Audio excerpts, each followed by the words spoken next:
See who comes in, if anybody at all. Ain't been on in a while. Lot going on. Plate is too full. To be exact.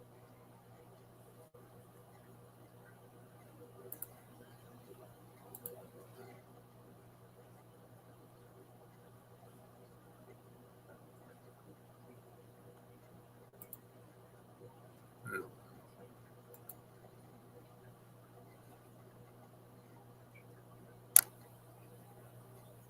Hey, Dale, good morning, bud. Hope things going good for you, man. I just got so much on my plate right now. Don't know which way to turn. uh, I had to go last night, pick Chrissy up. Church van, something happened. Needed some help. I went over and gave him a hand. Time I got back, it was after 12 o'clock last night.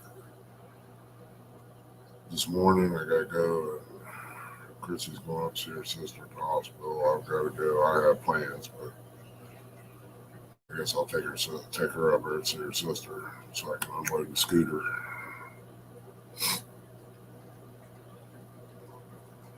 and come back home.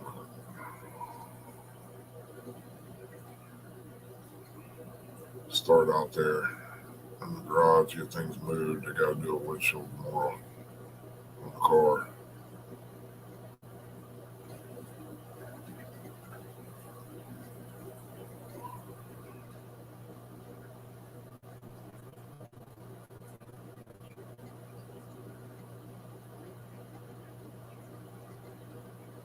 And then Tuesday, they go fix the windshield in the truck. So I have to have a nice, clean, dry spot to do it in. I just got so much stuff out there I got to move just to get the nose of it in there. It's on the sides, actually. Once the truck was gone, I swept it out. It still ain't all swept up. Not the way I want it, but it's clean enough. Once I move the stuff all the way, I'll clean it myself. And we'll go from there. Somehow or another, the color on this don't look good.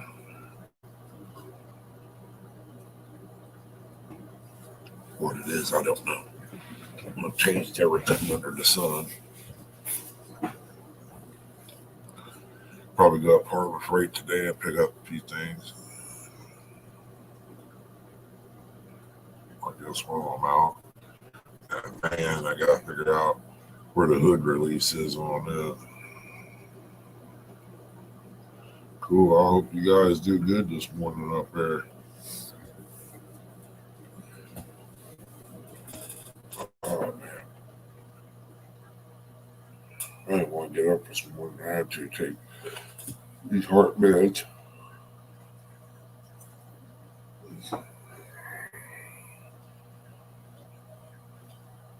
I figured if I get some coffee in me and get to moving, I can get out there and move these things before she gets ready. Man, it's awful cold out there. I'm sitting here in the house, it's got chills in me, but I know that's from the meds I'm on. Next weekend's cat con. We'll be leaving out Thursday probably. Go down and get set up. We'll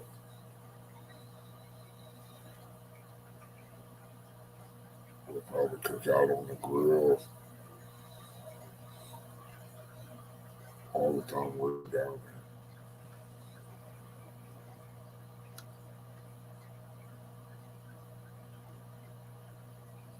Got load up on my grill tanks. Get it filled up.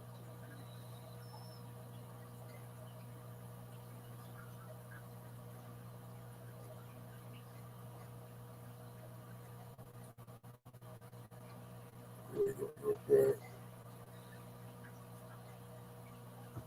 camper tank is set up in the back of my truck with the tonneau down. Check that out today. Hey, PR, welcome in. Hell yeah, we didn't do that. We just hung out. It was just really, to me, it was too cold for me out there. So I did a little bit in the garage, but that was about all I did.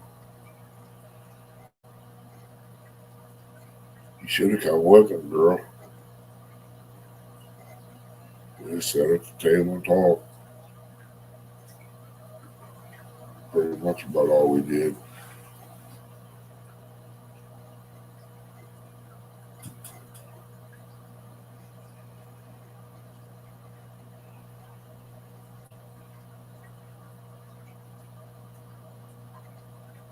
Just laying out things for everything else coming. Hello, everything, guy. Appreciate you coming in. Ended up in the hospital last night. What happened? I was going to message you, see what was going on last night. Someone told me to message you, but I didn't.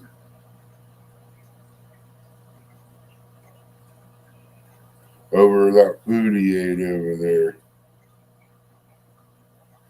right?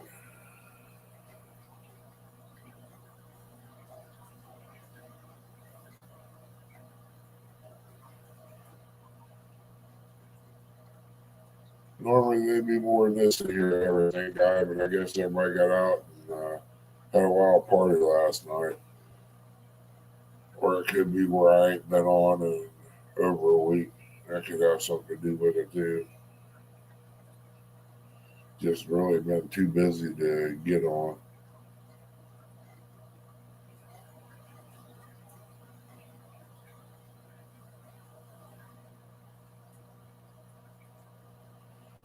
Okay, as long as he made it back home, that's everything's all right. I mean, he said something yesterday about his stomach was bothering him over some food he ate.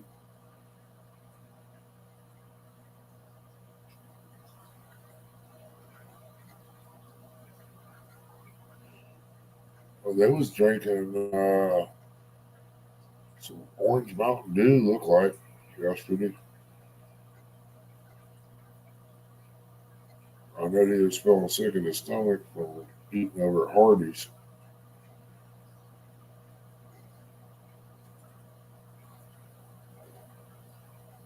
I gave him a pack of crackers. I figured the crackers might, yeah, if it was a grease or something, might soak up some of the oil out of that, help his belly out.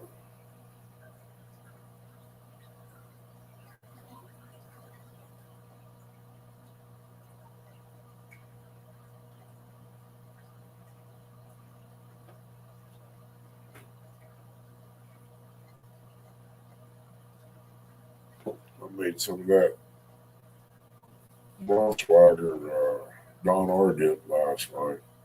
It wasn't bad. Forget.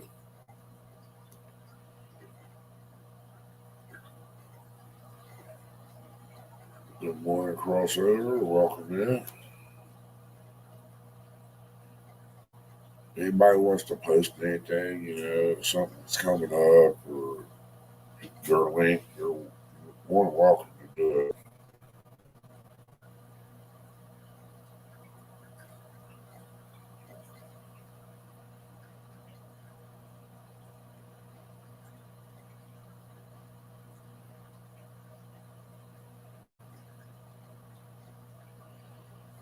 Huh.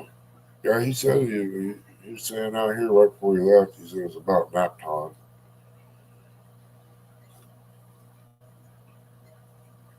And he was about right too. Because I come in, got ready, got me something to drink, went to the bedroom.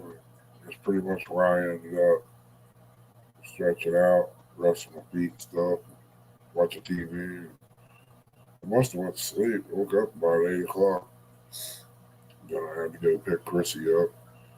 Something up to church man over there or something. I don't know. I went over there to the pastor's house, picked him up, helped him get his wife in too. Good morning, Martin. Next weekend, buddy. next weekend.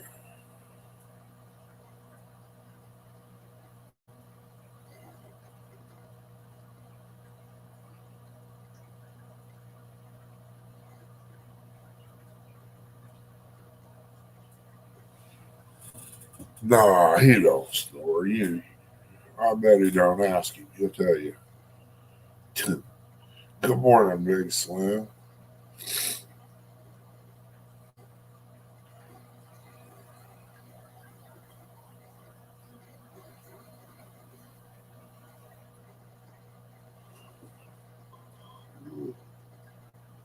Yeah, I probably should be out there loading up battery in the truck, getting jumper cables and all that other good stuff. It's still dark outside. I got lights, but it's cold. Could just roll the four-wheeler forward and fire up a big salamander I got out there. Stand in front of it.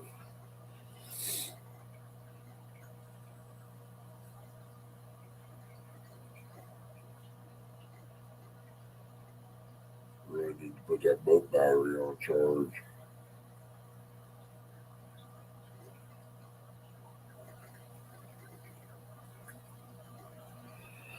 You can get on all the birds you want. I'm not moving. Nope, nope, nope, nope.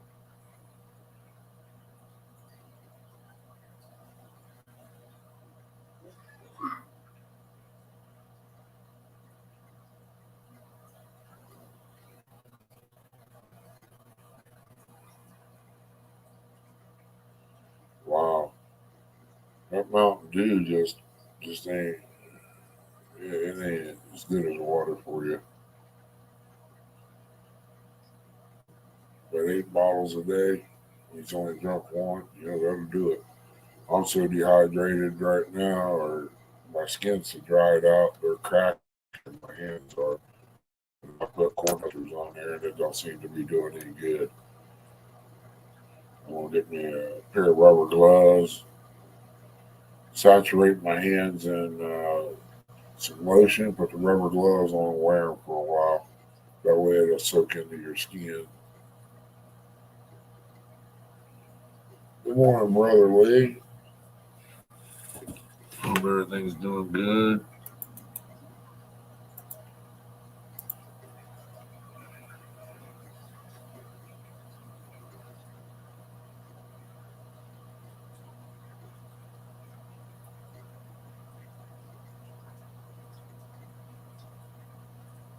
Well, come on up. I'll put the link out there, brother. Welcome, J&J. Appreciate you coming in.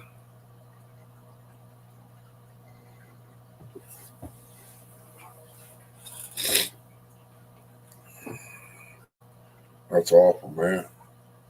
50-some years old, don't know. Can't remember how to open a hood on a 97 van. I think it's outside. I'm not 100% sure. Because it's got a brake release in there and I didn't see nothing inside. I'm going to try to start it up today. See if I can get it running. But that's after I go to the store.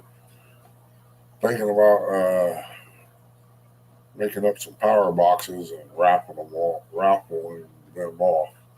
Uh,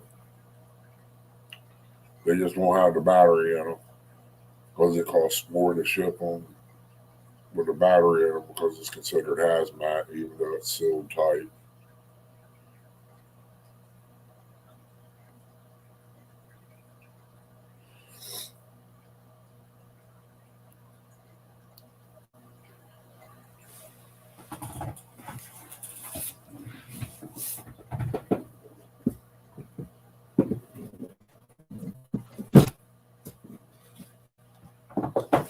Yeah, that's what they look like.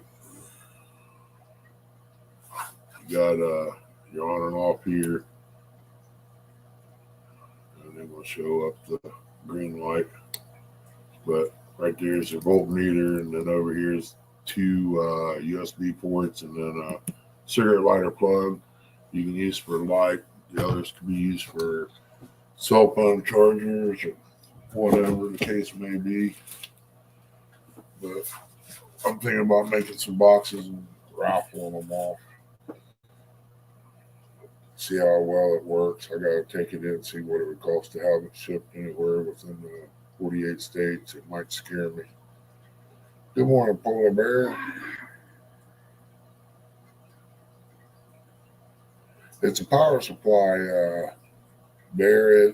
Instead of packing a car battery around, you can pack that around with the LED lights I got on high. It lasts all night long, pretty much. It may last up to like 2 hours before daylight, but we started it up and burning lights on high. It jerks the juice out of the battery quick, but it lasted, like I said, pretty much all night. And if you turn it down a notch, it would last all night. But we had a spot lit up big as well. I want to say at least a 20 by 40 area, easy, lit up like daylight. Good morning, Rustic. Welcome in. You have to come over and check it out one time. Get over to load the fish and you can swing down and check it out. But you can charge 2 phones off of it, run a light. I'm going to build a bigger one for myself. It's going to hold 2 batteries. That way I can just use it for the light and this one here for cell phones. I just don't like the box. The screws they give me with the panel was a little long, so I stuck some dense foam rubber on it to keep from poking a hole in the battery.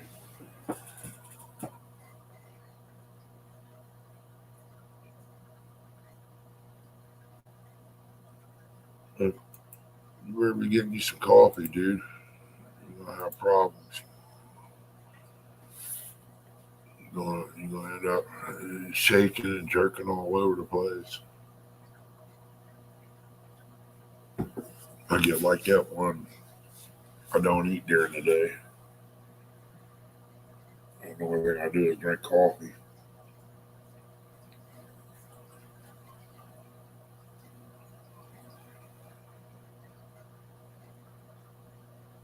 Yeah, PR, me and the boys, one day we're going to have a little cookout out here. Fire up the grill and everything. Usually the only one that's here when we do something like that is just me and Chris, the oldest boy. We cook out on the grill. That's about the only ones that show up.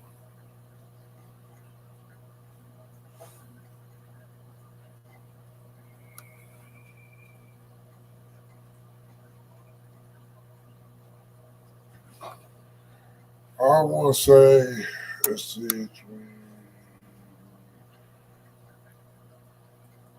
about 50, about $50, something like that, to make one. Depends on what the batteries is. I got mine a long time ago. Good morning, Eddie.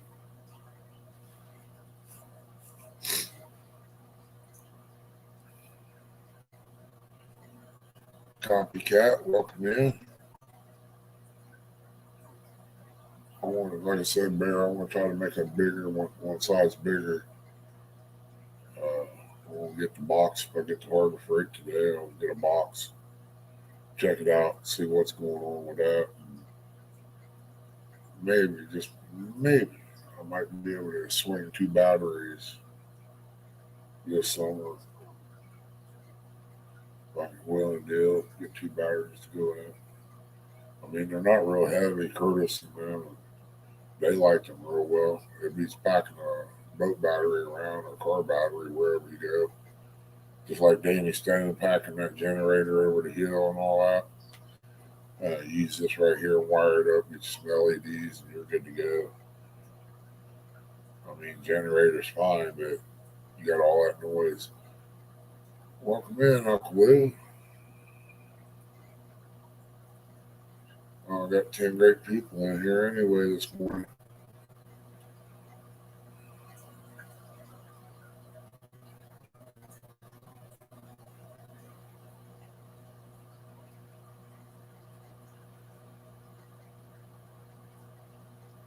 Be there in the cat car.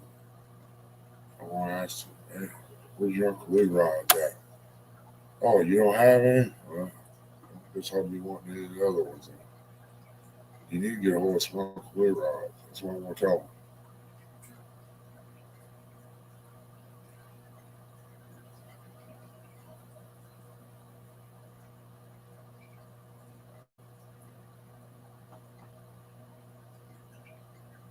Yeah, I got a few things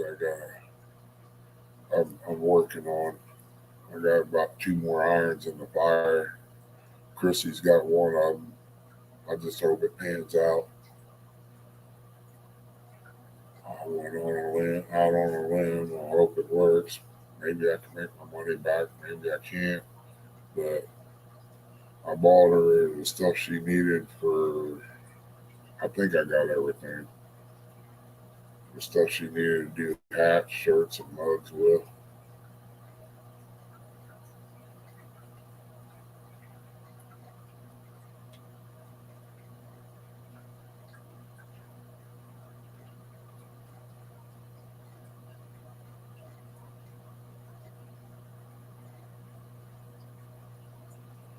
I'm going down to Logan today. I gotta go over there too. I'll probably be sometime Monday. Welcome in, Leon, Chad. Appreciate you guys coming in.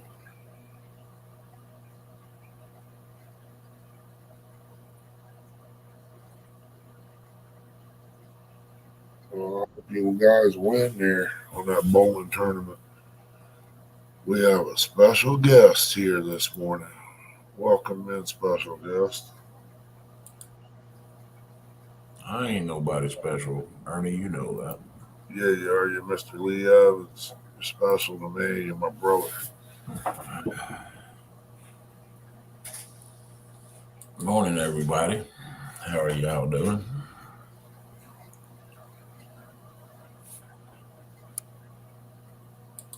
I don't need to do this. It's too early in the morning for this. I hear you. I was sitting here for 20 minutes debating on where to do it or not. We went fishing yesterday. We left the house at 5 o'clock in the morning. I didn't get home till like almost 6 last night. Well, I think Danny was live. I tried to chat a little bit, and then he was on the way home. We didn't get a bite. Wow. But when we got up there, we went to Taylorsville. When we got up there, I had spots in my mind that I already, figured out where I was wanting to fish at. And when we got there, the lake was up so high, there was 10 foot of beachy bank and probably 5 or 6 foot of big red clay bank. That's where I wanted to fish. And so when we got there, and I made my way about a quarter of the way across, and the trolling motor battery died. Ooh. Morning, Chris. The boat motor, the P hole was froze up. The steering was froze up. It was 18 degrees out on the water. So I switched out batteries from another little lawnmower battery. Wow. I keep just charge phones and stuff on the boat. Yeah. I put it on there, and I got the trolling motor to get us around to where we wanted to fish, and all that was underwater. Wow. It was like 14 foot over where we was usually fish at. And I don't know how to fish that lake once it's flooded like that. I don't know where to go. Yeah, when it changes up like that, it changes things for sure. And we never got a bite. But then we got shot at. We made our way. We found a creek that was like flooded. And it's usually, the last time I was up there, the creek's only like 2 foot deep. Well, it was like 10 foot deep. Wow. And it was just real slow current coming out of the creek. And I thought, well, I'm going to go back up in that creek. I got fresh shad. I had white bass and some crappie and chicken. I got prime baits. We went up in that creek, anchored up, It was sitting there, and we seen two guys walk. I don't know if squirrel season's in or not in Kentucky, but these guys were walking a hillside with shotguns, and all of a sudden, when they started shooting, the pellets was raining down all over the boat, and the water. And we started yelling and hollering. And they started yelling and hollering back.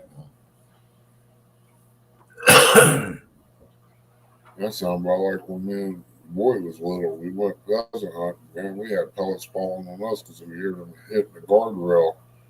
I told him, I said, let's get back to the truck. Yeah, I hollered, told them guys, man, you guys shouldn't be shooting towards the road like that.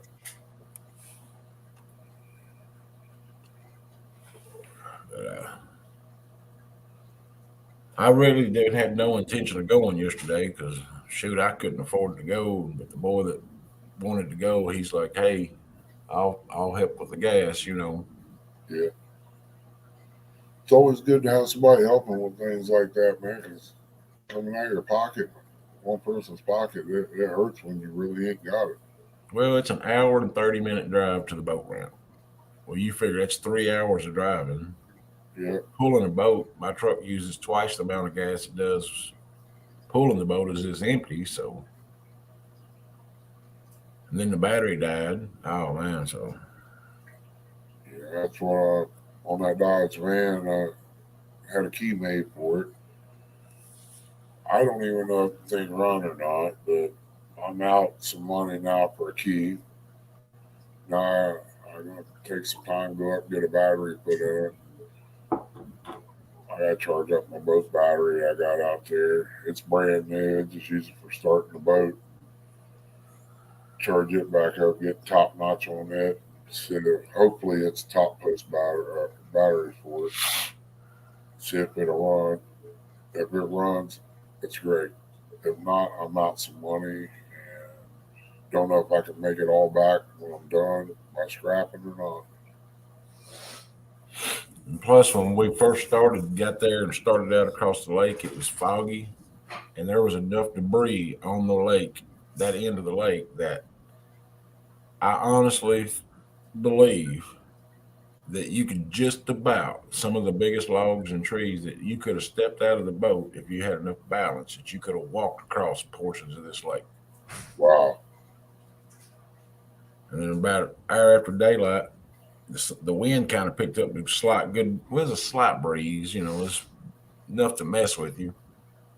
And we had made our way to the side of the lake where there wasn't no breeze. And when the wind started blowing, guess where it all came? Right to you. Right in that big old cove. I mean, the whole thing was completely just, you could even,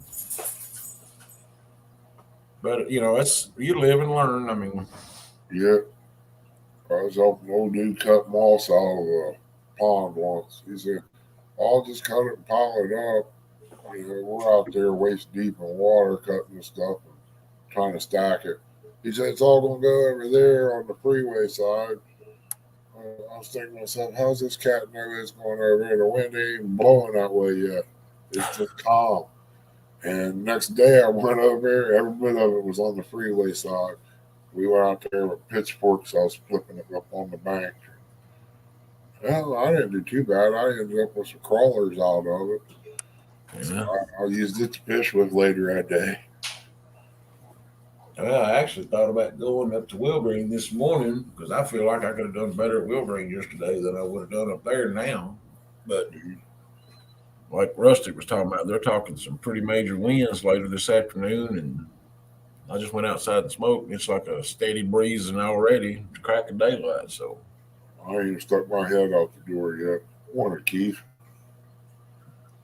it's warm enough to fish. I mean, it ain't cold. It's saying it's 39 here, no, 35, according to the computer.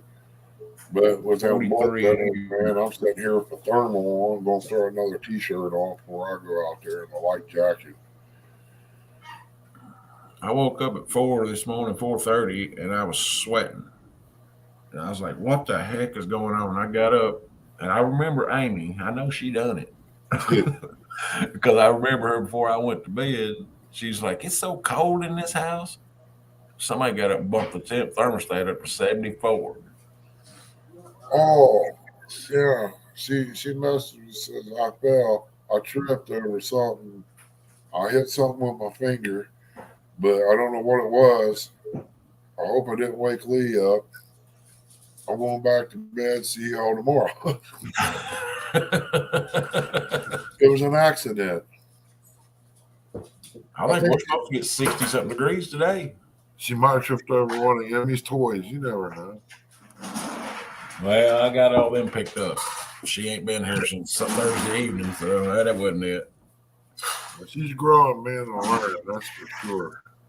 Man, I'm telling you. It blows my mind every time I see her. Especially, see, I ain't seen her. I won't see her Friday, Saturday, Sunday, or tomorrow. I'll have her Tuesday morning. So when you go 4 or 5 days like that, she's picking stuff up somewhere else. Oh yeah, at home.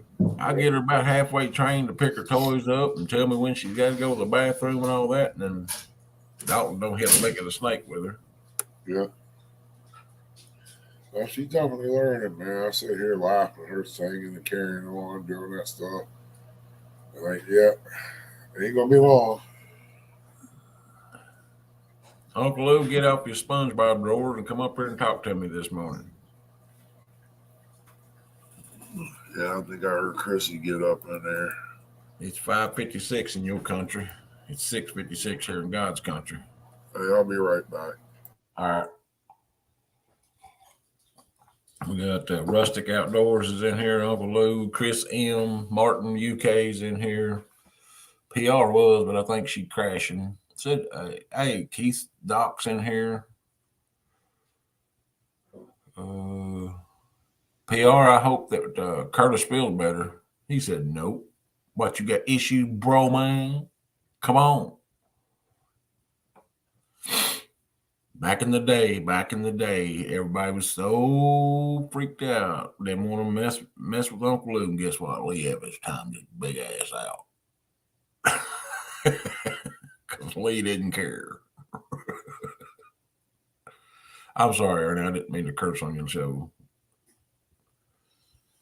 Martin, it's going to be good to see you at CatCon. I seen PR say something about driving.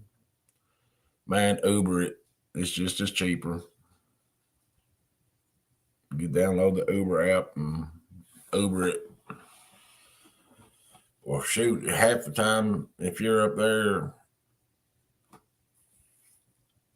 we are all there. Most of the people will be there to take you anywhere you need to go.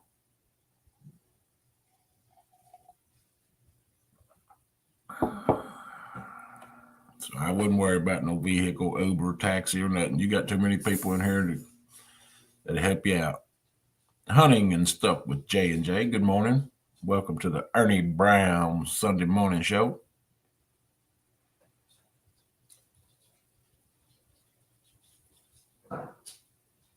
What's Chris M saying? Makes it. Oh, I heard. There we got a free one. Some people. Well, Chris M, you got to earn the free stuff. It's not nothing in this world's ever just given for free anymore. You got to earn it, become friends and loved ones of the catfish community family.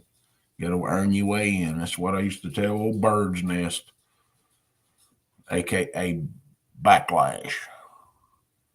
He come in here and used to tell everybody this and that, and hey, we told him, didn't we? Told Danny Stone. He said they want to charge me $300 for 3 days. Well, crap with that, Martin. You got too many friends and people in this chat and the CatCon to you'd have to pay to drive somewhere. I'll be there Saturday morning, if the Lord's willing. Amy's wanting to come with me, but she has to work till 12, and it's an hour and a half, 2 hour drive. So that means I won't get there to Saturday at 2 o'clock. And I was kind of wanting to see, I need to look at the schedule of the seminars because there's a catfishman that I really just like to listen to when he talks catfish. That's that Chris Souders. Yeah. There's the man himself. Hey, morning, y'all, Park. I heard you say something. Thought you said something about Chrissy. I said, well, she's up. I'll get her coffee. Wow, you guys were early this morning. Well, it's early for you. It's 6 o'clock where you at. Yeah, I just woke up about 20 minutes ago. Yesterday morning, I was sitting at Lowe's at 6 o'clock. Morning, Double J. This is 2 mornings in a row. I've been up at the crack of daylight and ain't had a baby. I don't know what to. I know I didn't go to bed till after 11 watching Troy and Stan, Hogleg, and all them, Steve, wreck them trucks. I said, man, it's after 11 o'clock. I got to go to bed. Martin said to Lee, Yes, they sir. want to charge me $300 for 3 days rental. Yeah, for a car. What you do, Martin, is you just go rent a U-Haul truck. Sleep in the truck. Park it in the parking lot. They've got the sign on it. What is it, $19.95 a day? And you won't put no miles in it, just leaving it in the parking lot. Yep. I never thought about that, Lee. Shoot, we used to go to those big concerts and stuff up in Columbus, Ohio, or Knoxville. There'd be about 5 or 6 of them. We'd rent an old box truck, one of those small box truck U-Hauls. We'd have about 8 or 9 people piled up the back of that thing, partying down, park in the parking lot, raise it up, tailgate, crash out in the back of that truck in sleeping bags. Wow. That was back in the day, though. I mean, I couldn't sleep in one of them things now for. I hear you. Back then, though, we done crazy things. Take care, Chris. Be safe, buddy. Yeah, you sleep in one of them now, they take 4 guys to get all the bones straightened out. Yo. Well, back then, you used to drink alcohol and carry on. I didn't feel it. But now, oh, Lord, I sat in the boat yesterday for quite a few hours, and I'm feeling it this morning. Yeah, I do the same thing, Lee.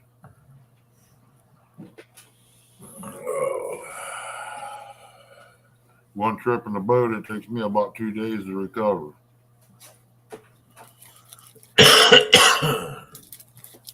I went over to Dinko the other day. Water was down a little lower, so we had to walk down the hill to get to the poles. And the only flat spot to set on was up high. And every time I'd get a bite, I'd walk down there. I bet I walked up and down there 200 or 300 times. And the next day, I couldn't hardly move. I got out of bed. I was like, I can't move my legs. You know, walking down's harder on you than walking up. Oh, tell me about it. The one time I got a huge bite over there, I was going down it, and my knee kind of buckled a little bit going down, and I stumbled all the way down that thing, and I thought, boy, if I got that on film, that's going to be funny as all get out. I got up there and looked. I didn't even turn the camera on. Got to turn the camera on. Got so excited I got a bite.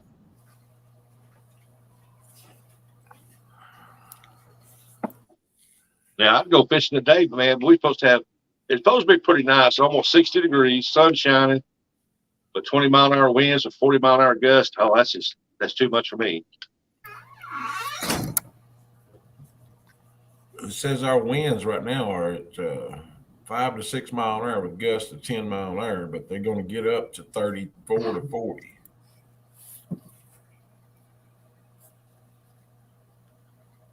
That last rain we got, man, it's raised that river up.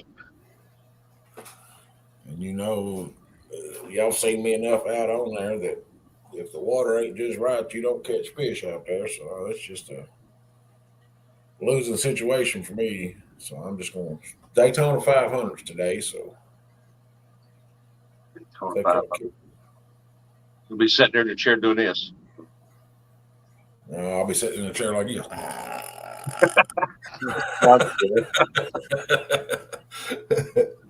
It's 37 now with 8-mile-an-hour winds. It's supposed to get 57 degrees today, which that's yet to be seen. Yeah, it's 39 here right now. I know. I don't mind having cold weather, warm weather, or hot weather. I just wished it would pick one weather and stick with it for a little bit. Since the first time since I bought this boat from J-Dog, and I have been out in some really cold weather in it, I seen the steering freeze up on him once in that boat, but it's never done it on me till yesterday. But Wow. we had all that rain, and I keep my boat under a metal carport. But we had all that rain, and it was a blowing rain. It don't matter where you kept anything, it would just blow in. Is it freezing up? What they call that hydraulic cylinder, where the shaft goes through the turning shaft? I don't know, but it got moisture somewhere and froze up. Wow. When that sun come up and beat down on the motor for about an hour after the sun come up, everything worked great. Yeah, I'd take that out, and clean it, and put a new thin line of grease on that, and get some grease that's not water based.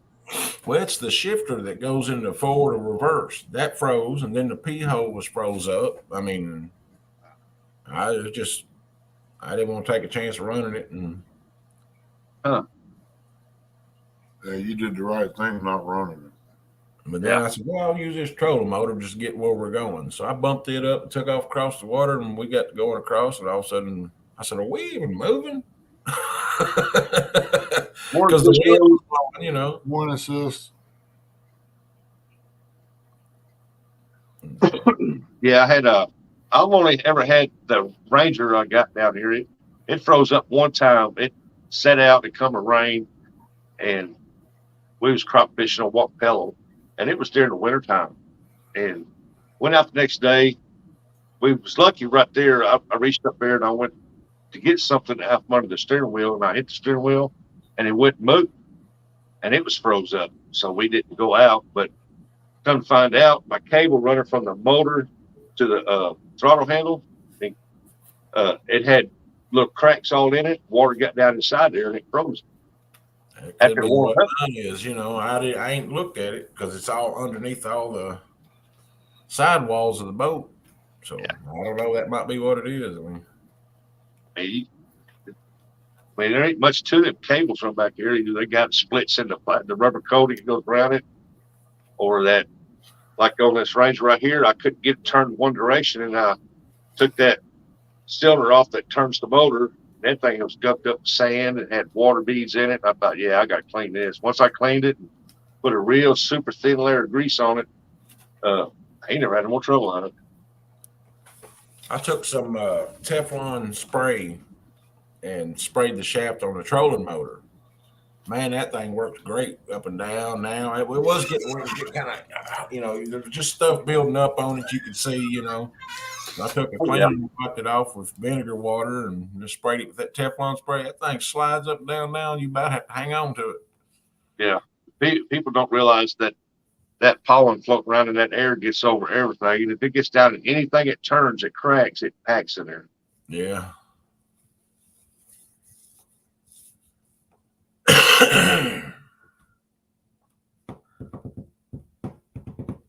Like that, I never knew how much you put just maintenance alone into a boat. I thought most of your money went to a boat, putting things on it and adding stuff. But man, that maintenance is expensive.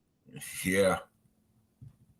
And some of it's pretty neat. I go on YouTube and look it up. And I said, well, you know what? I didn't know I could do that for nothing. Go out there, sure enough, 30 minutes later, it's working fine. Yeah, maintenance on stuff's, you know, me and old Jim, that guy I fish with, sometimes he's got one of them Alteras, and it's self-deploying, and we got to notice sometimes when it would go up, it go as it was that going down, it would vibrate. And I was like, yeah, that wasn't doing that, you know, 2 months ago when we come out here and fishing. I said, either you got hit something, bent the shaft, or something. It was trash. Well, we got to looking on it and reading and watching videos and stuff, and just like that Teflon spray I was talking about, there's some spray that they have to spray that shaft with, and it keeps that from happening. I mean, I didn't know, and he didn't know either, but I didn't know it either. I didn't know that a single tiny itty bitty, the size of a needlehead, will keep that motor from stowing or deploying. Huh. If it gets in a certain spot in there, some trash or whatever, like a piece of sand or something, that thing is so sensitive it knows whether it's seated right and all that. Huh. So we take a can of compressed air and we clean it out every time before we go fishing down there now.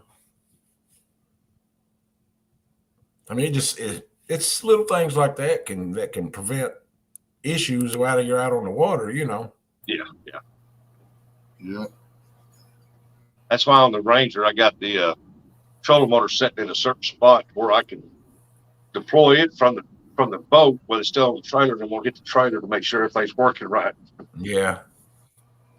I have got out there and used to get out there and never think that thing would ever fail. Get out there, drop it in the water, and just quit running.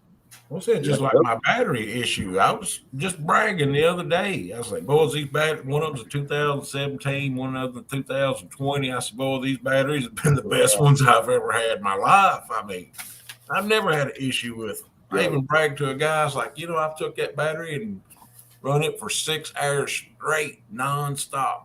It still had juice left. We didn't make it 30 minutes yesterday. And I was like, I bragged too soon. And I don't know what it is about that Ranger boat, but I can charge them batteries on 2-amp charge all night long. I can leave them plugged up on that automatic charger. We can go out in that boat and it never fails that we don't get like 4 hours runtime on it. And I still ain't figured out why it's doing that. I can put a brand new battery on there, a brand spanking new one. It's fully charged and we can run 10 hours or better on that battery. But if I charge them batteries up, I don't know what the deal is. Something's draining the power out of it.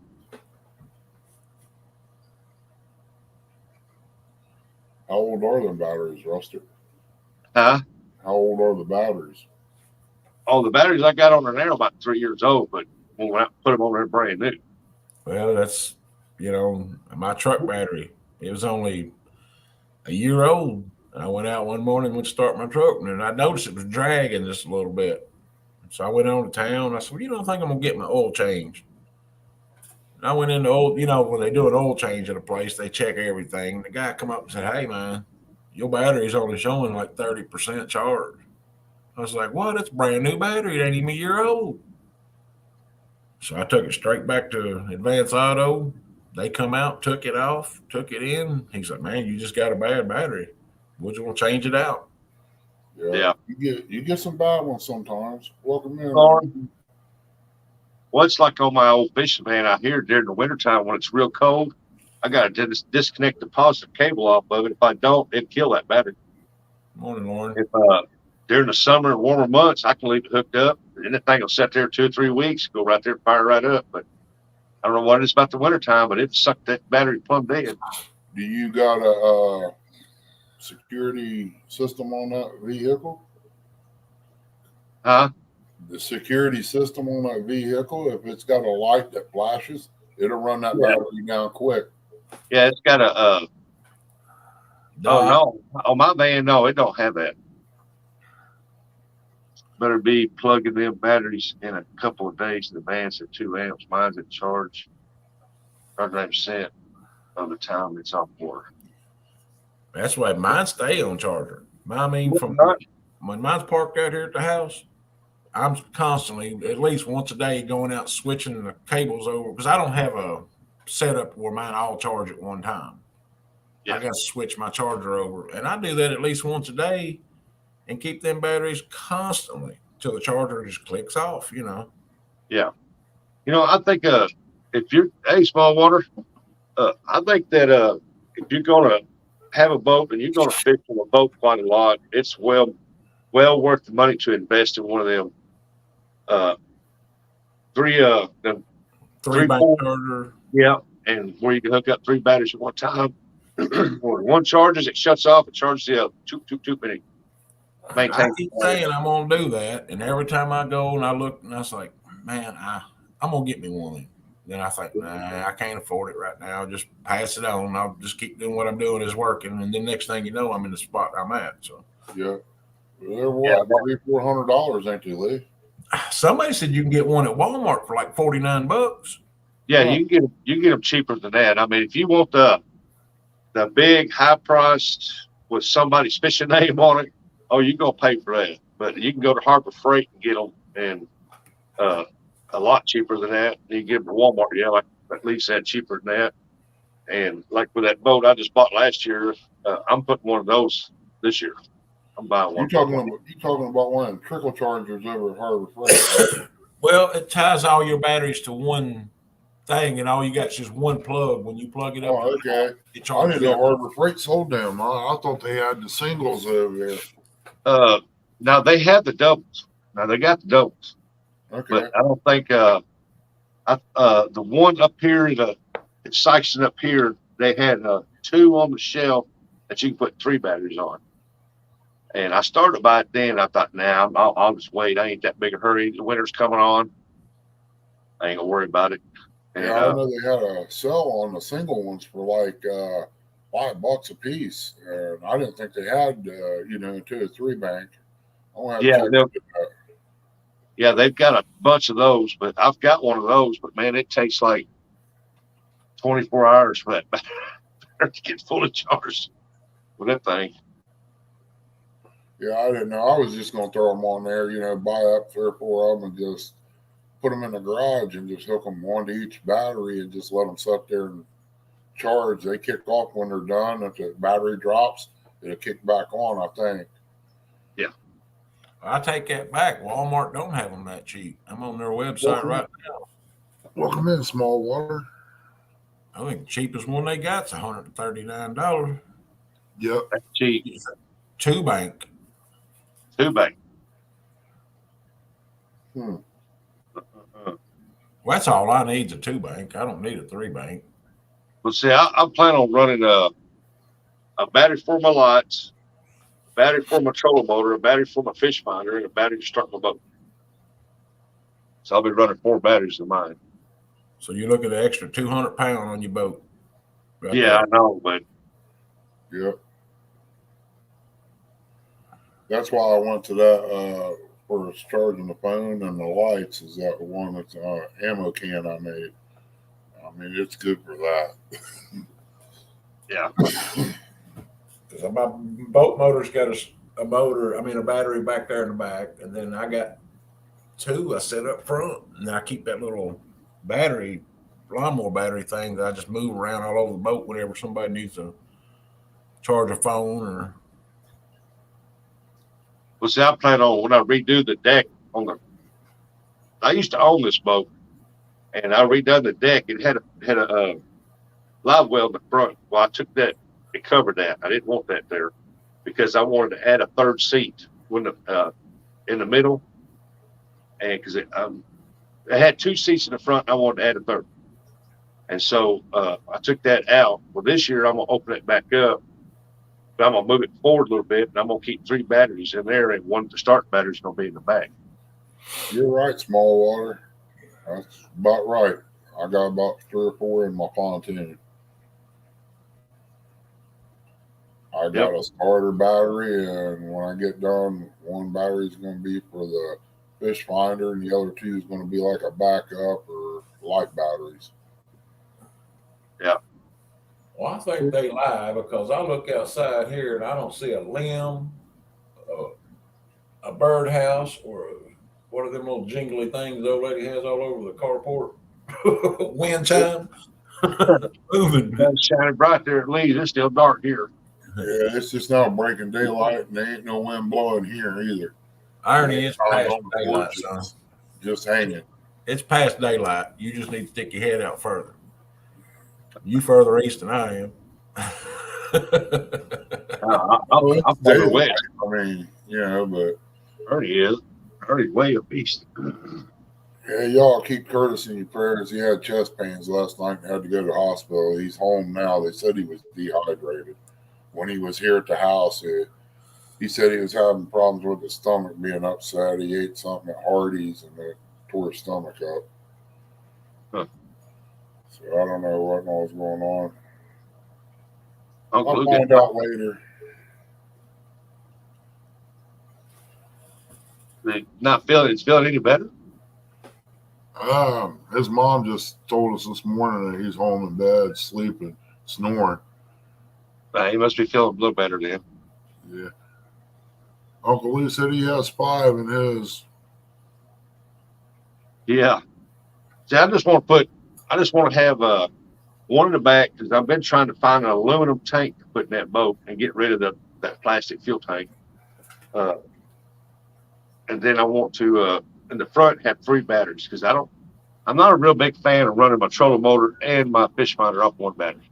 Yeah.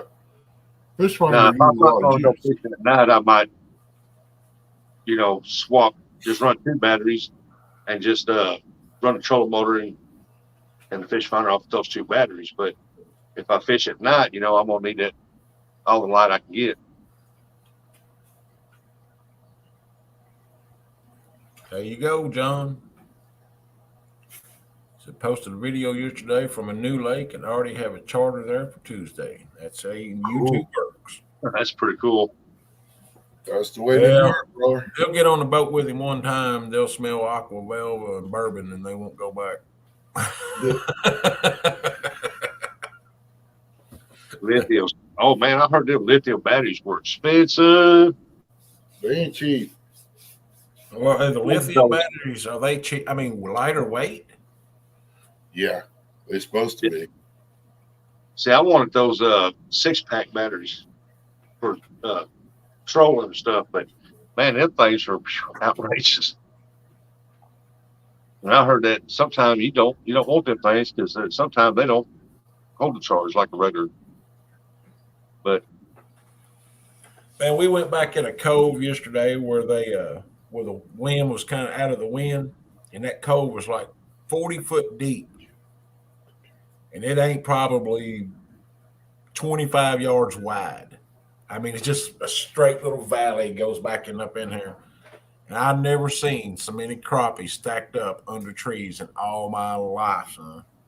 Wow. You ought to be crappie Look fishing. on fish finder, you'll see crappie. They're stacked just like that, up. And I throw the cast net out there, and oh yeah. But holy heck, you better have deep pockets. I thought they was lighter.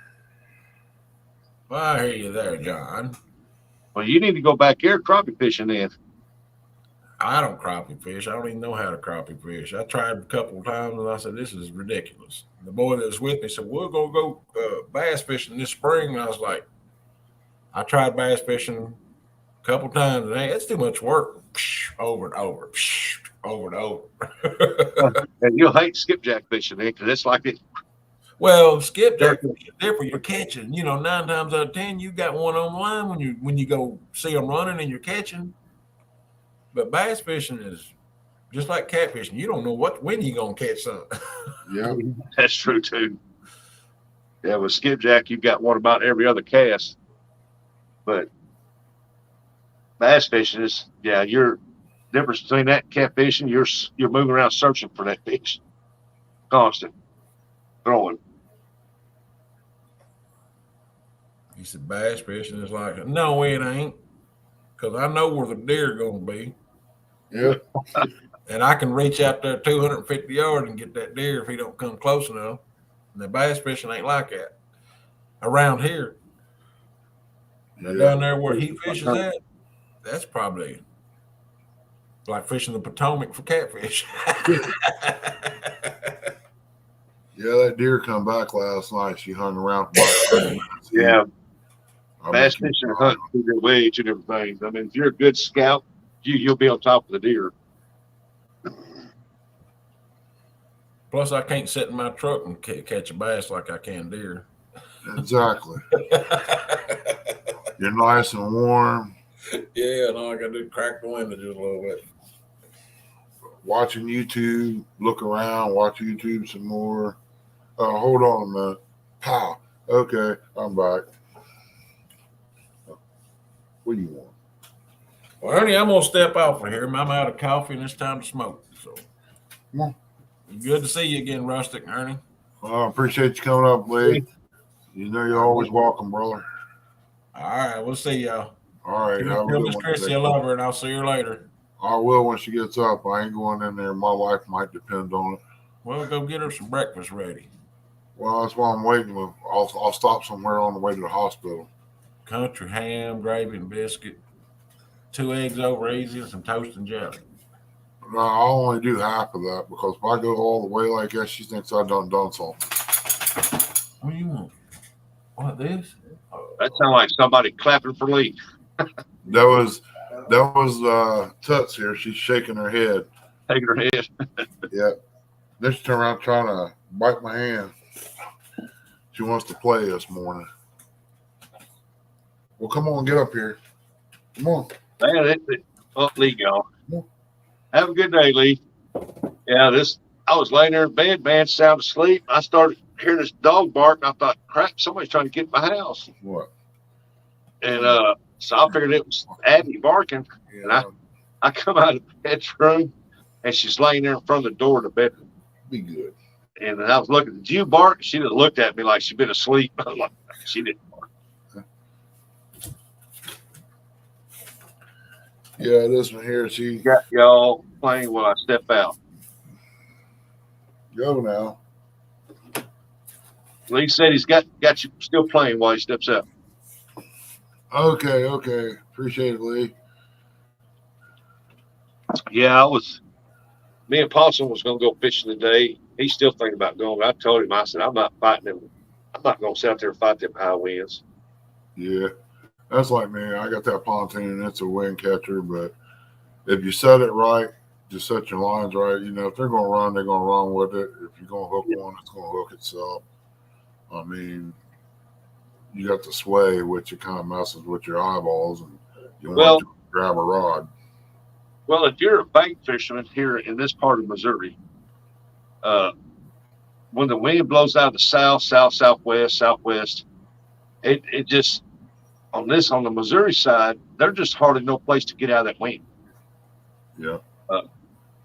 But if you're on the south side of that river, on the opposite side, that's perfect. I mean, I don't mind fishing in a slight wind, a slight breeze, or something like that. But when it gets up around, and they're predicting close to 40-mile-an-hour gusts, and between 35 and 40-mile-an-hour gusts, and I'm like, nah, I ain't. And it's coming out of the south, and it's going to be hitting me right in the face. I thought, nah, I'm not fighting the winds like that. Yeah. I said, there'll be another day. Over here at this place, Chrissy called a mud hole. The wind blows two different directions. You get on one end of the lake, it's blowing one way. You go to the other end, it's blowing another.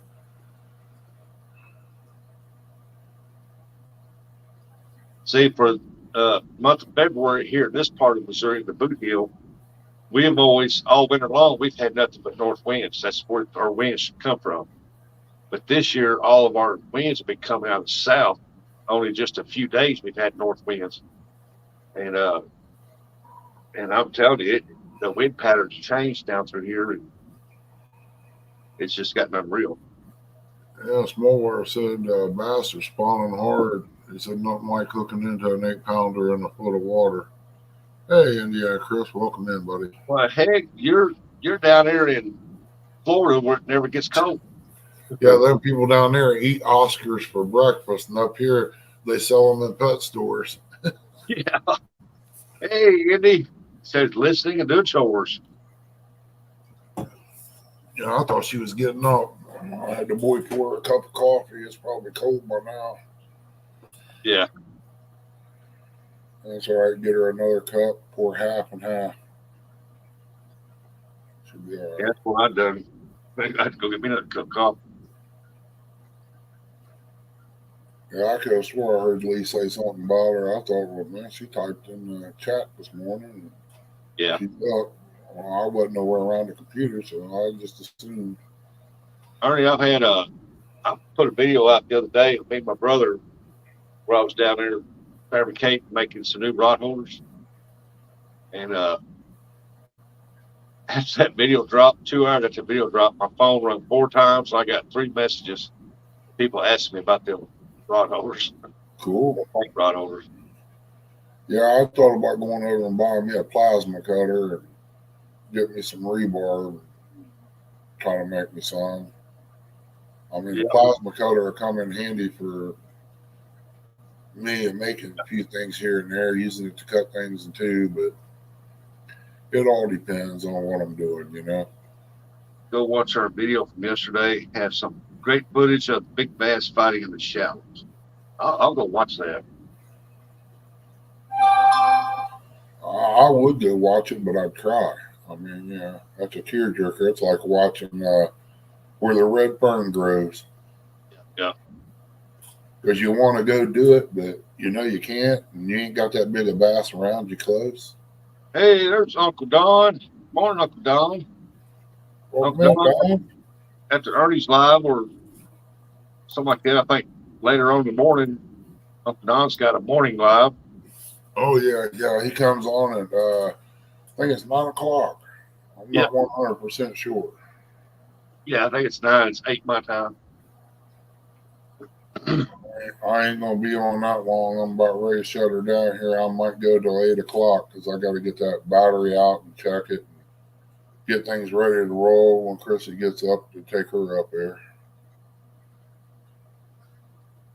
Agreed, Ernie. That's the point. Make folks want to charter. 9 o'clock Central Standard Time. I didn't know you was in Central Standard Time. So it's 10 o'clock for me. Yeah, okay. Be 9 o'clock my time, man.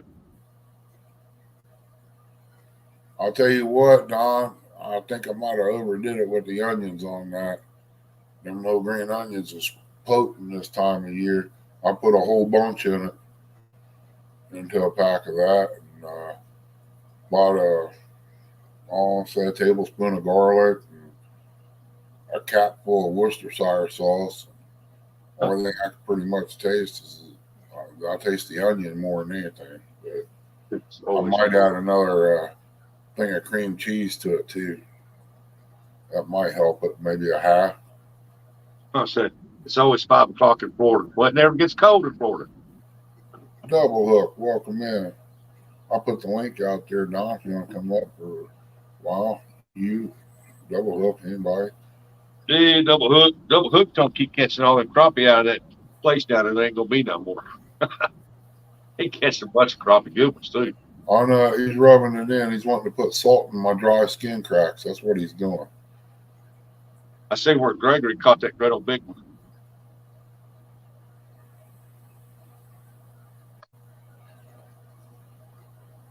That's okay. I'm glad he's catching them, man. I hope he gets his freezer full. And if all the little ones, if I had a place to put them, I'd take them somewhere and drop them in another place and let them grow. Yeah, come April, there's some of us that's going to have a live where we're going to have a crappie fish off. And it's keep what you catch that's legal to your waters. The amount, the size limit and the amount you can have. And you can throw back what you don't want, whatever, as long as they're not harmed. It's just going to be a bunch of us on there catch a crappie, be something different. Yeah. Up here, I think it's 9 or 10 inch. To me, my own personal opinion, that's a little too small to be saving. I mean, a 14 incher, you don't get very much meat off of it. But you go down around where small water and all them is down in South Carolina, man, you got pounders down there. I mean, them would probably produce a nice chunk of meat. But the small ones, I throw them in my buddy's pond. We're going to catch them. Yeah. Yeah, we brain fart. I forgot what I was gonna say, man.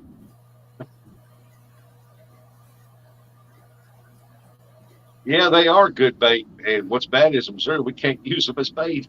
Yeah. Parts of crappie.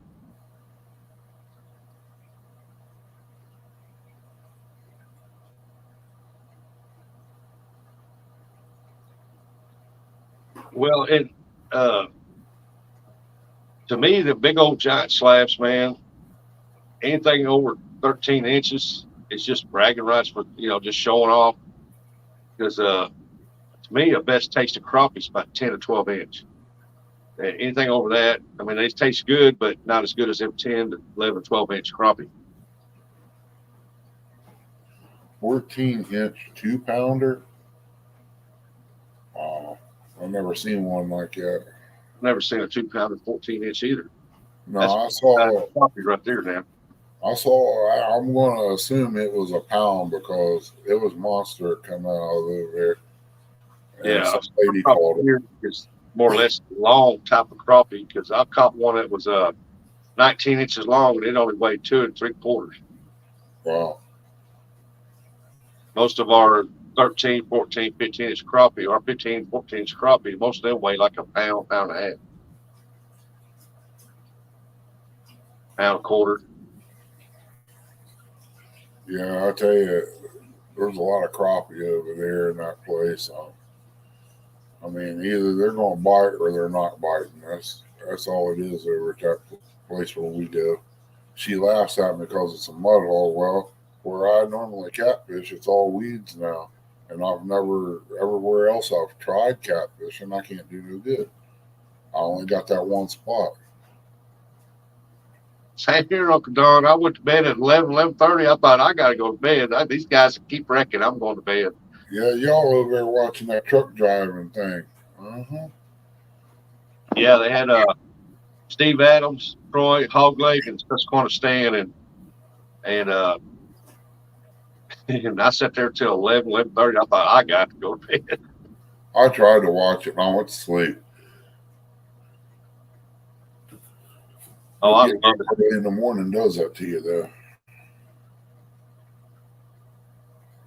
Last night was kind of slow though. I mean, but usually you sit there and you'll laugh the whole time till tears start running down your cheeks. I mean, Yeah. it's It's a whole different, I don't know, live. I mean, it's not what you expect.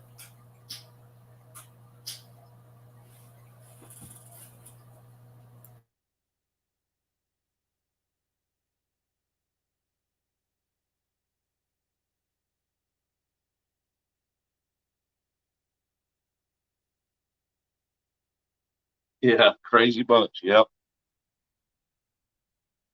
Stan's the wild one. He'll barrel out the front and just hammer down, and he'll run over a car and say, "There's a car in the ditch back here." And then when Troy and all them catch up, there's a traffic jam about 10 miles long where he's wiped out 50 of them.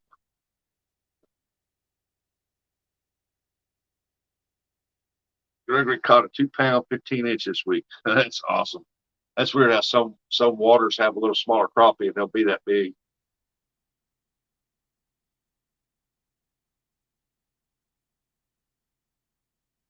Up here on our lake, it gets fished out. It never freezes over hardly. It used to, but not anymore. And them guys get up there and fish all winter long and wipe them big crappie out. They get up in them schools a little deeper water and they'll just wipe them out. And they're there every other day catching them crappie. And I know they're not eating all that crappie. They're putting them up in deep freeze. Yeah.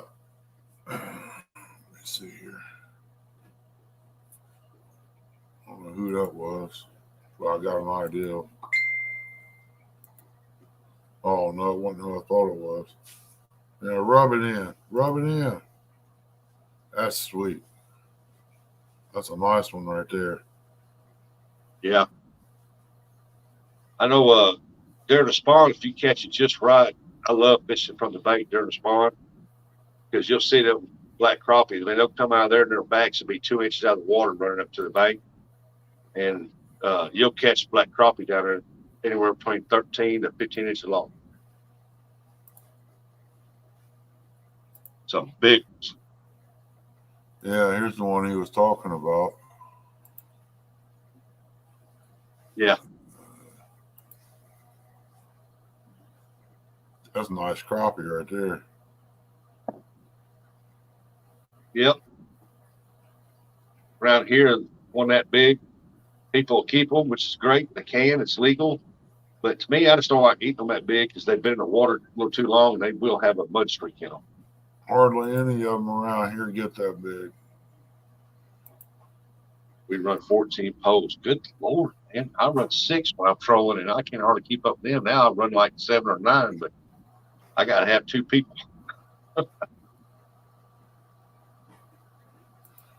Yeah, we Morning, Leon. around here ours is lucky to make 14 and a half inches. You catch that, you're doing real good. I mean, you're lucky to see them. I fished it for 20 years, and that 1 year I caught 15 of them, and that was it. I Yeah. didn't get more. I know this year I'm gonna be doing some fishing from up at the lake, putting videos out of crappie fishing up from the lake, trolling around. I haven't done that in a long time. I've been so focused on catching skipjack during the month of April that I've been missing the spawn and trying to get them during the summer and not going. And this year I'm gonna go crappie fishing some. Yeah, some reason I woke up, man, this morning my eyes watering like crazy.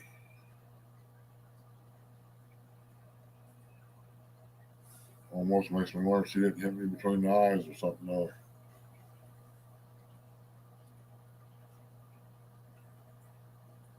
Yeah, I just wish yesterday that the weather would have been a little bit warmer. I could have got something else done. Let's check my volume. Today it's going to be up to 50s, but it might take it all day to get there.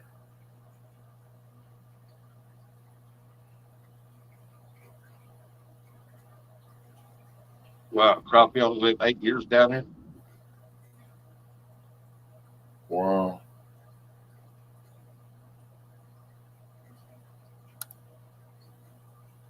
£5. Wow.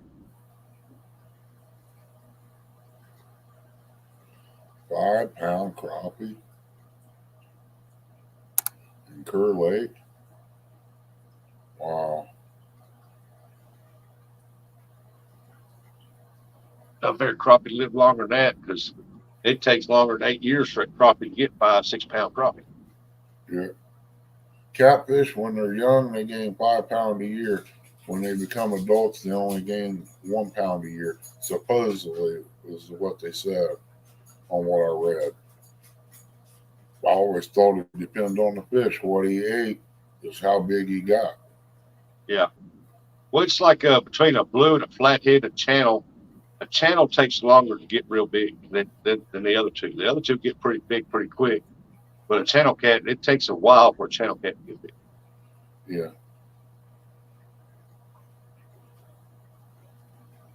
Crappie only live 8 years anywhere. That's the lifespan of crappie. Y'all know what I mean. Super spell check. I don't see nobody. We all know what you mean.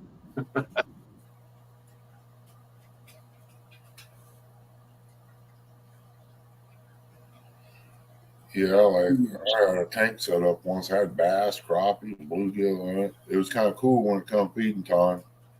It looked like a bunch of piranhas in there. I don't think them bass even chew. They just open their mouth and keep right on going.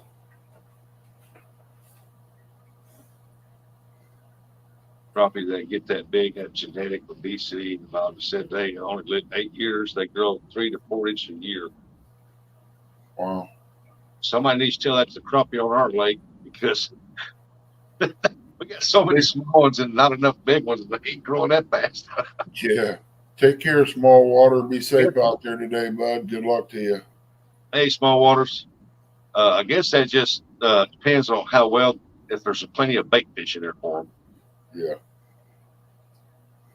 Our lake, they used to have a strong shad population, but they're trying to bring it back. But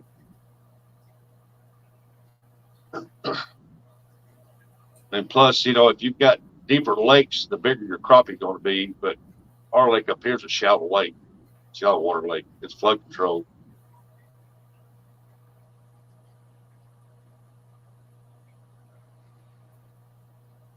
So I tell people when I used to take them bass fishing when they wanted to go, every once in a while I tell them, now you can't let that just sink way down. I said, you need to throw that and start reeling it because it's a shallow lake. You're going to get hung up. And they'll throw it out there, let that jig go all the way down or spinnerbait go down deep, and then they start reeling. It's like hung up. I try to tell you, throw it, start reeling.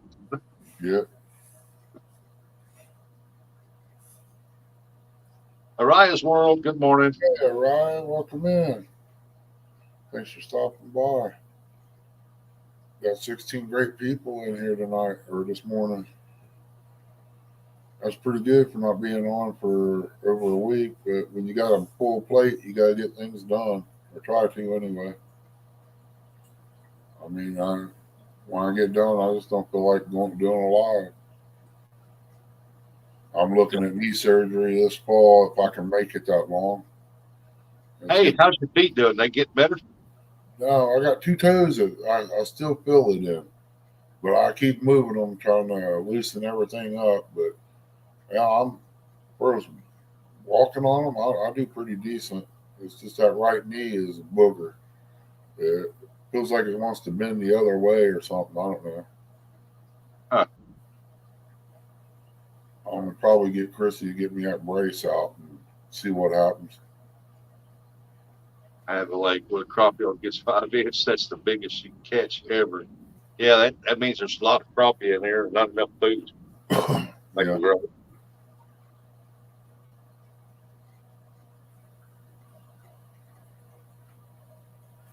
I thought mine was big until then I looked up the record was and was surprised. Still can't imagine one that big.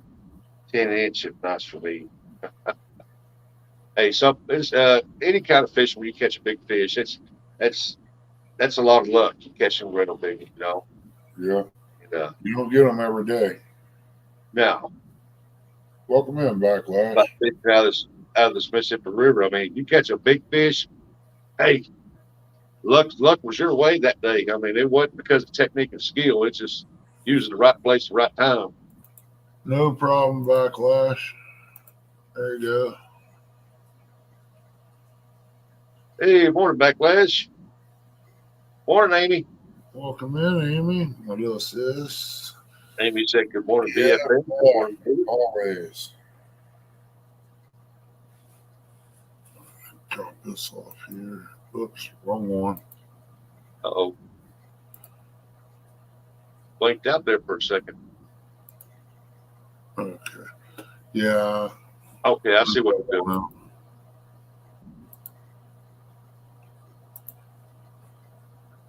Yeah. Oh Okay. my goodness! You're talking about a scary sight. Look at that. Go, make me Hey jump. guys.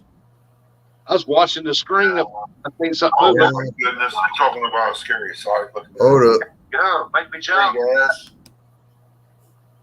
that Yeah, better? Yeah. Yeah. There we go. Look like you got it fixed. Yeah, her battery died on this thing about a year or so ago. And I finally found somebody reasonable to put the battery in. Yeah, I got a laptop over here. I don't even know how to take it apart. I mean, I can't find a screw one in it nowhere. Yeah, this is a Chromebook, and then he did such a good job, and it was but he did a good enough job cleaning it up and getting everything together that I took him my old Toshiba. Wow, Rustic, you better grab you a snack, buddy. Your belly's growling. Nah, that was Beacon. Yeah, I got this one laptop. I spilled coffee on it, messed up the keyboard. I'm lucky it even lights up, but I don't know how to begin to take it apart. There he is. Yeah. Mine's laying here on the floor beside me, stretched out. Which my Toshiba, he's going to change it from a old regular hard drive to a standard state drive. Yeah. I like to find me a computer I can start working with so I can. Which they'll take it from 500 gigabytes to 1 terabyte of memory. Yeah, I got I think it's a 4 terabyte hard drive here, but I can't use it on a computer. I have to use it on my Xbox. Yeah. I just looked outside when I was getting coffee out the kitchen window, and the trees right there doing this. We still ain't got no wind up here yet. We have 0 wind here today. Oh, it's coming that direction. It's supposed to be 0 to 5 mile an hour today. Compared to yesterday, it was pretty decent. I started to go fishing yesterday. I thought, you know what? Nah, I'm going to sit home. Friday was 80. was like 75 degrees and 45-mile-an-hour winds. It got up And- to 50 yesterday. It was pretty decent. Then yesterday morning we woke up to 29 degrees. This morning we woke up to 33. Huh. And this coming Thursday is supposed to get back up to 87. We're supposed to hit almost 90 by the end of this week. I'm going to make Ernie a good morning thumbnail for Ernie. Yeah. We'll make him a thumbnail for his coffee shows. Yeah. I got Canva downloaded on this, and then I found a editor. I think it's called KineMaster, KineMaster. Yeah. For this computer. It's because it's a Chromebook, it pretty much runs like a cell phone. You have to go through Google Store to download stuff. Okay, double hook. Y'all be out there, catch a lot of them, catch some big ones. Hey, Solo, good morning. So, Yeah, be safe, Double Hook. hey, Martin, Yeah, I got that's Daddy's book. yesterday I downloaded a background remover for my phone here from the Google store. Cool. And it comes with ads and stuff, but if you can tolerate the ads, you can remove all the background and have the person and their fish or the person or whatever. Then Yeah. you can put it in any little spot of what you want. And so I thought that was pretty cool. I thought, heck So, yeah. hey, Rusty. Oh, stick fast. How is Panda? She feeling any better? Oh, she's the best of the three of us. I know she wasn't feeling her also wasn't feeling up very well the other day. How's Coastal doing? She sounded bad the other day. She is better, but she's still down and out. She's better, but she's still down. Hi, Panda. Good morning. It's Mr. Ernie.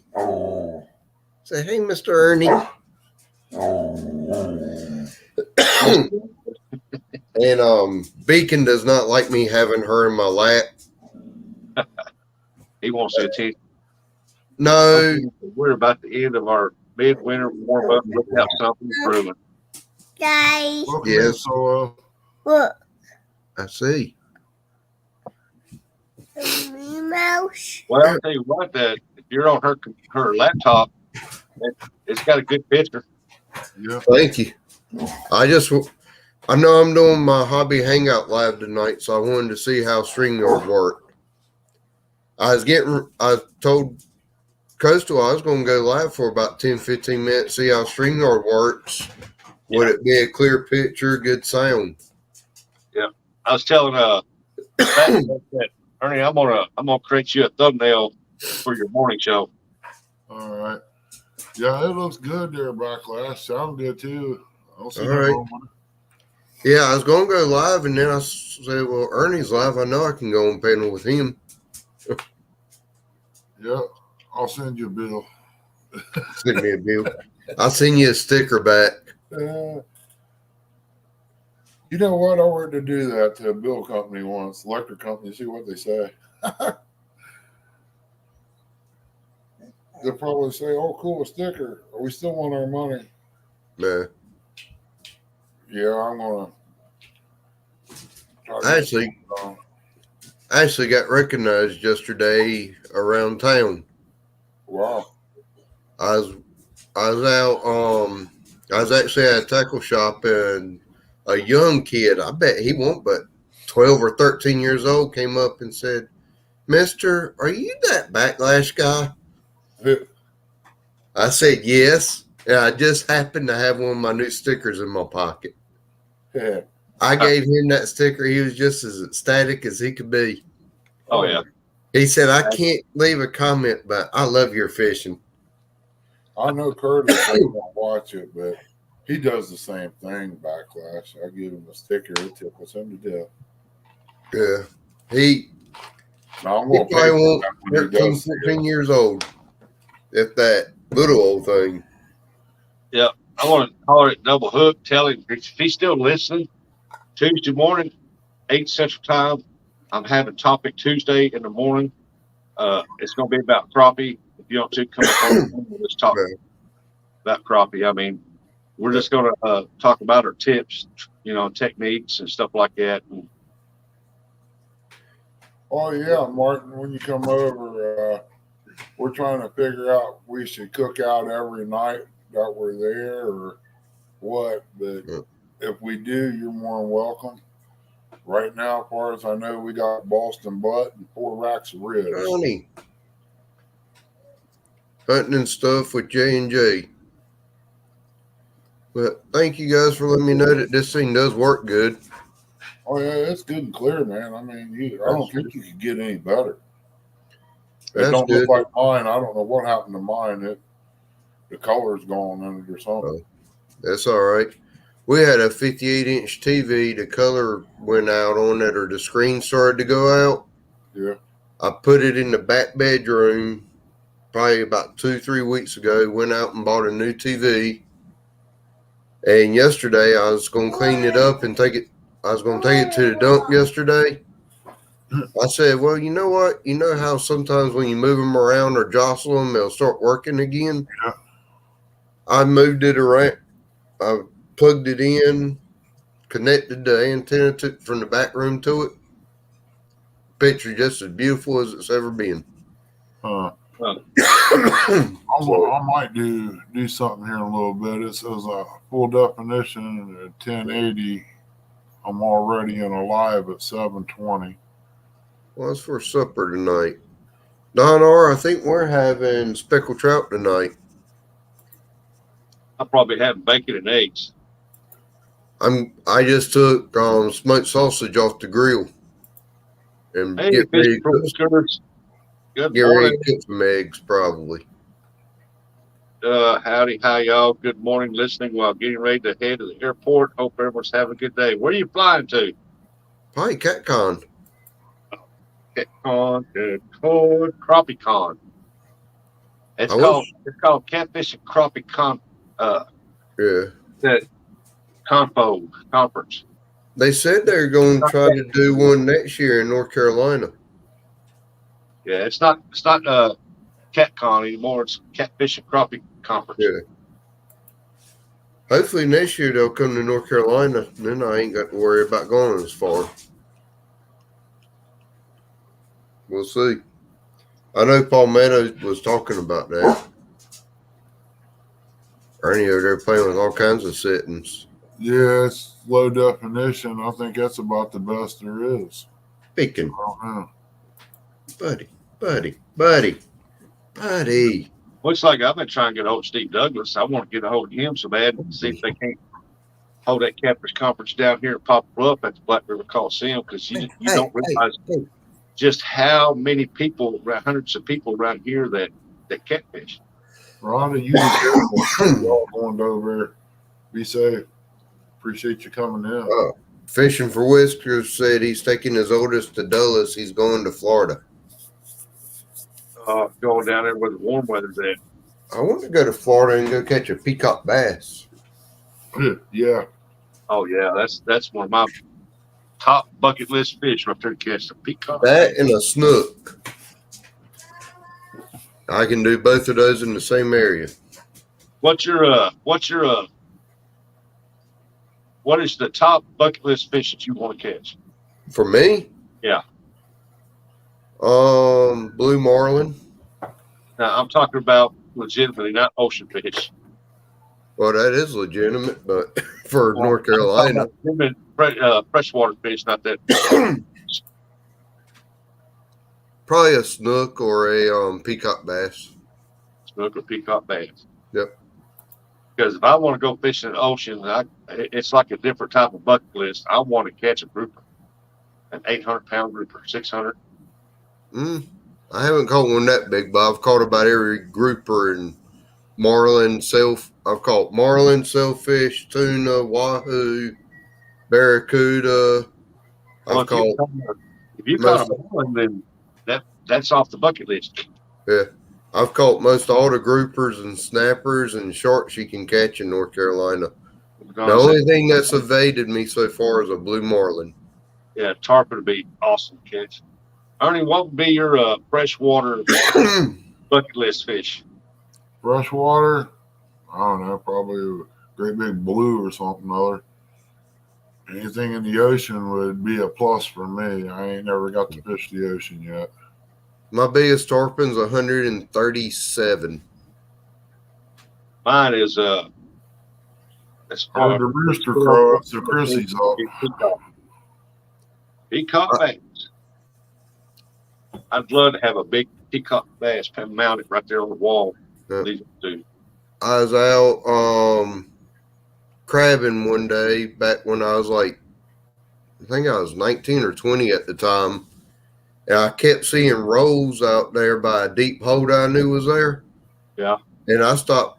I was like, well, it's time for a break anyways. And I had always kept a fishing rod with either a top lure or a swim bait on. Yeah. I kept seeing big rolls, and I decided, okay, I'm going to cast off the bow of the boat and see what this is rolling out there so big. Yep. Morning, What's up, Thumperholic? About 2 hours later, I landed that big tarpon. Wow. 137 pounds. Yeah, I've caught some paddlefish. I've caught 2 of them.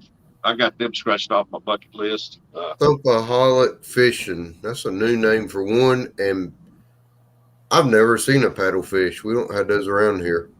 Wow. I need to send you a couple pictures of the ones I caught. They're not monsters, but they're monsters to me because I've never caught before. Good morning, Thumperholic. Nice to meet you. But, I wouldn't mind going over and catching a skipjack. Granted, I know they're pretty much the same exact thing as a hickory shad, but hey, is small water charter still in here? I think he pulled out. He said the boat was hooked up and everything. He was getting out of there. He said it's this. Don't go Okay. fishing.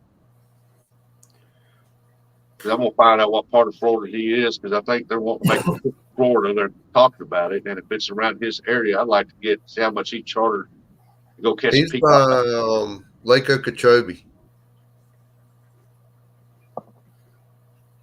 So I think he's northern Florida, if I'm not mistaken. Hey, Barbara. Hey, Barbara. Appreciate you coming in. That's a But- good name in here. No, Yeah, said, there you go. Yep. Gigability. Gigability. Hey, Gig. Anybody want to share a link, want to come up and talk about something going on, feel free. As soon as Chrissy gets in here and gets some coffee, I'll have to shut down. I got some loading to do. Yeah, I got to get off and get to cleaning the house and get out in the yard and do some cleaning. Well, you ain't gonna wear no French maid outfit while you're doing all that, are you? Golf and the fish are fun. Who said I was going to wear anything? Nah. Well, I know, I understand babysitter, and it's hard to say what Coastal got you to bet, and you lost that. I mean, Nah. John lives to lake next to Lake Okeechobee, South Florida. Well, if we go Okay, down it's there, South Florida. get him up. Morning, Lisa. hey, I listen, can't remember if Okeechobee was north or south in Florida. Well, see, they're wanting to take a trip to South Florida down around the Keys and stuff. I was talking about Okeechobee Yeah. down that, but I got family around Orlando area, and I think Coastal has family somewhere south of Tampa. So, you pretty much set. yep. I can catch my family on the way down, then go see hers, tour the south part, and come back up and hit the rest. Yep. Mine's about done for. I ain't got too many family members left. Barbara said they don't expect the ice to be off until April. I don't know if Don was saying that they don't expect the ice stuff to be gone until May, around April. Man. I went out Friday, even though the wind was blowing terrible, and in probably 30 to 45 minutes, I caught 10 largemouth bass. Yeah. throwing a lipless crankbait, and they were just, you could look out across the pond and just see them jumping out of the water like porpoises. My biggest my was. They were all schooled up out there, feeding just as hard as they could feed. Yeah, I might have to go back. Since I'm already live, I'll have to shut down and probably do a test run and go in the studio and change the settings. See if that'll help me. Donar mahi are fun to catch, especially when you get them in the 35 to 60 pound range, and you can bail them right there off the back of the boat.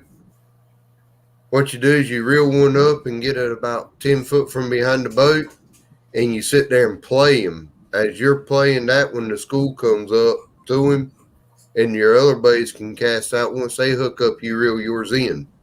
They play theirs at the back of the boat till you get back out there. As long as you have one on the hook, the whole school stays with that one. Huh. Because he's in distress, and you can sit there and catch the whole dang on school. Huh. And they normally stay in the same class range. So if you get into a nice school, you can put 30, 40, 50 of those in the boat quick. That's good information right there. But that's fun when you get into those like that. And then if you get out there and you start seeing whales breaking and stuff, you'll find. I'm sitting here watching Ernie. He looks like a vintage motion picture. Yeah, it ain't got no color. I don't know why. 1 second. Somebody back in the 50s. It's black and white. I don't know what happened to it, man. It just lost its color for some reason. Back in time. Bad. Cool, I like it. What's that pole right there behind you? Oh, that's a glow stick. I'm doing a handle wrap on it. I'm waiting for my shrink tape to get in so I can put it on there. Is that one that takes batteries and turn it on? Yeah, it was given to me. I tried to fix it. It didn't work. So I patched the handle where I got into the side of it for doing the soldering and all that. Oh, when those things came out, they will leave on that. All right, I'm gonna get off here, cook some eggs, and get to work. So maybe I can go fishing this afternoon. I'm working on it, Lisa. All right. Ernie was trying out for Old Western this morning. All right, I'll see y'all later. First one there. All right, Backlash. You have a good day, and tell Coastal Panda. Hope they get feeling better. Yeah. They heard you. Backlash. Appreciate you coming up. I think Coastal's headed back to bed, though. But anyways, talk to y'all later. Bye. All right, bye. Bye, buddy.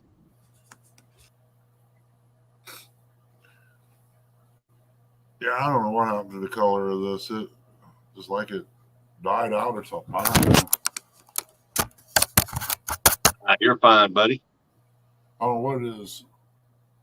See, now it's like it's got more there. I'll figure it out. It's got to be a setting somewhere I done something to or something. I don't know. You're good to go. You're good to go. I mean, it ain't all blurry and chipped up. It's just no color.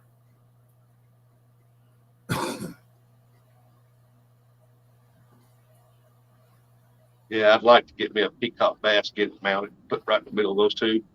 Take care, Thump. Be safe. Yeah, that would look good.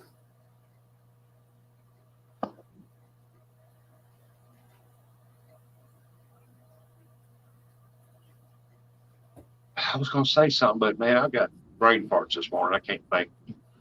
Yeah, I hear Mama up in there. Well, the sun's coming up. It ain't peaked over the hill. It'll take it about 9, 10 o'clock before it pops up over the hill here. That's why I said people don't realize here where I live, you got until 9:30, 10 o'clock to have all your garden work done. or you ain't getting it done. The sun comes up and it's heating up. By the time it gets to the top of this hill and pops over, it's warm quick. Huh. Oh, I said, heck yeah, peacock bass. Yeah, that's my top fish always been. I love catching my peacock bass. I think they're beautiful fish. Yeah, Dallas, I had the same problem some mornings, exercising and spilling my coffee. It happens. Lisa said, hey, it works, just roll with it. Exactly. I want to do an Aaron Elliott. I mean, Yeah, so why does it need color?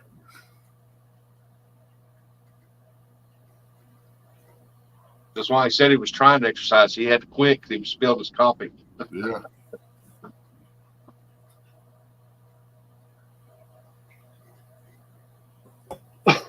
I just wonder if I could raffle off one of them battery boxes. I just can't put the battery in it because it costs an arm and a leg shipment because of hazmat. How about in that little box you made up? Yeah, I just wonder if I could raffle one of them off. I gotta check and see what it costs to ship something like that anywhere in the 48 states. If you want to ship something like that, always ship it UPS because they don't charge by the pound; they charge by the box size, and it's Yeah. a lot cheaper. I mean, if you ship something off that small, you get the box to fit it. It might cost you $20 Yeah, as long as Yeah. you ship it in the States. yeah, I know. I shipped a pretty good sized box full of skipjack to Dink, and it was only, I think it cost me $28 through UPS.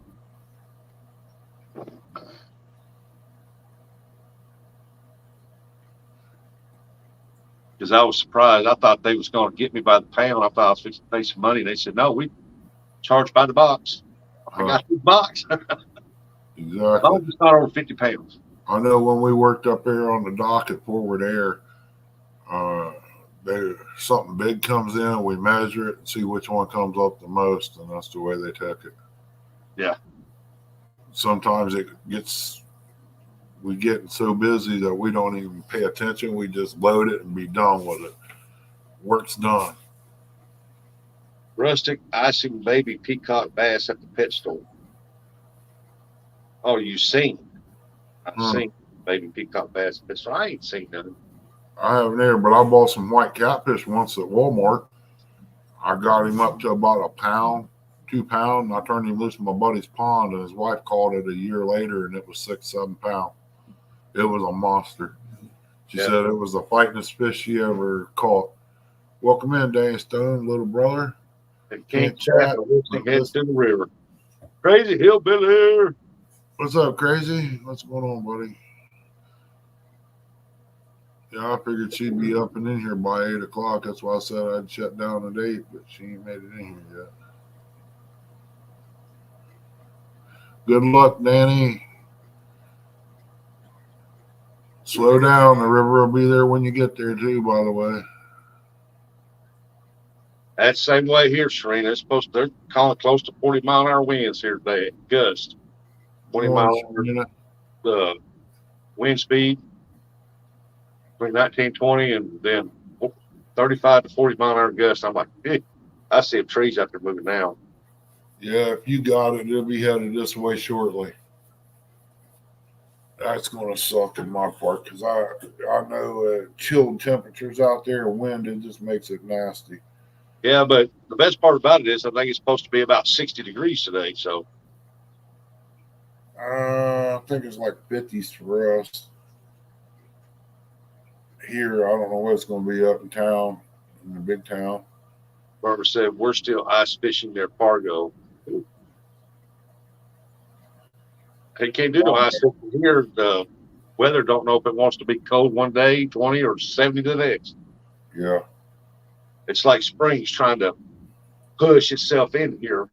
And the wintertime's like pushing back, like, no, we don't want you yet. I got little bulbs coming out on my peach trees out there. Look like they're trying to bud out. I don't know if they are or not, but that's what it looks like to me. Well, I got to get out there and mow my yard, man. It's getting tall. ragged looking. I thought, man, the 2 days of warm weather we had, sun shining down on it after that rain, Yep. warmed it up, all that's made that grass grow. Yeah, that's why that deer was sneaking in here last night early in the night. She come out there and eat some grass that I left grow out there. I keep it mowed all summer. In the fall, I don't touch it. I let it grow. She's really going to like me this winter. I'm going to throw me some turnips out there and see what I can do. Oh, heck yeah. And then I'll go grab a couple pumpkins and throw out there for them to eat. Give me a few minutes, Rustic. I got to go see what Chrissy wants. All right, buddy. Hey, Uncle Don said, I'm back. Good morning, Shrina. Barbara. Welcome back, Uncle Don. This year, the cold snaps maintain nice thick ice. We used to get plenty of ice over water here, but not anymore. I mean, like I said, we moved to Missouri when I was 12, fixed to turn 13. Finally settled here when I was 13. And I don't remember a February that's been this warm. And it's weird because February is usually our coldest time of the year. And we usually get a bunch of snow and ice and stuff like that. It's always freezing cold, but not this year.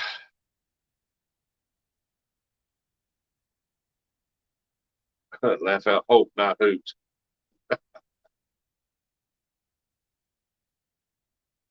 Serena, as your water in the backyard came up any?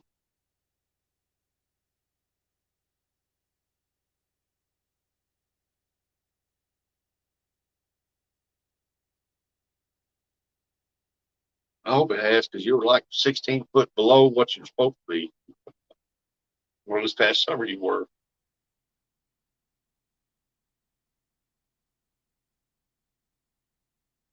You got to tell them you need a rock back across there to hold the water back.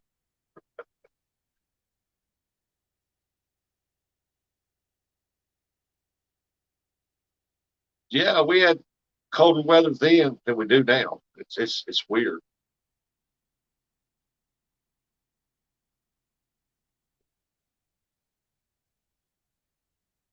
Yeah, it's come up quite a bit. It's fishable, but the weather is crazy. Yeah, I can't wait to see you get back out there and catch some more of that carp.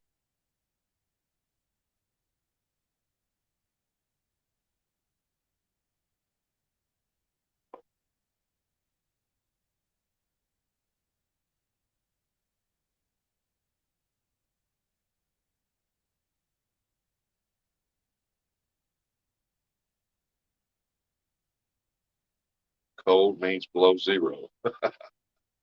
Well, we ain't had too much of that this year. Last year, now we had quite a few days that was below zero, and oh, it was cold. Oh my God, it was cold.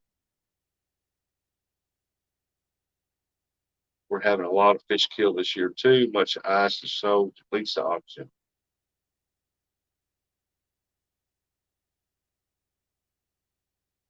You gotta turn your air compressor on, throw a hose out there. What's that? I bought some new stuff to try from the cart chili meat in Indy yesterday.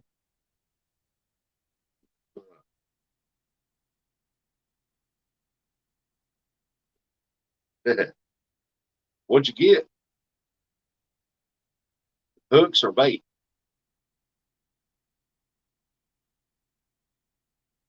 Hey, good morning, Lance. Good morning. Everyone says Lance.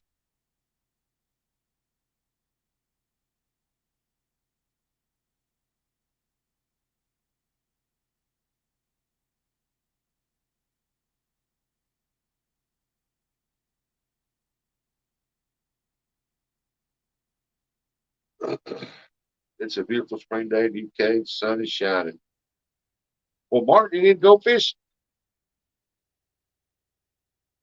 It's been cold over there where you're at. The wind blowing, it's been cold. If it's a beautiful day. Solo said, do a live show and tell Sharina.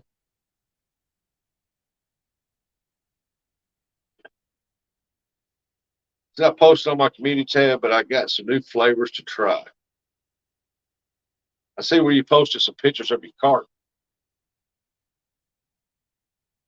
Dallas said, I've never had carp chili. I guess you can make chili out of about anything if it's cooked right. I've had carp spring rolls. Rusty carp, bit hard to fish off a forklift. Oh, no, just roll right up to the water.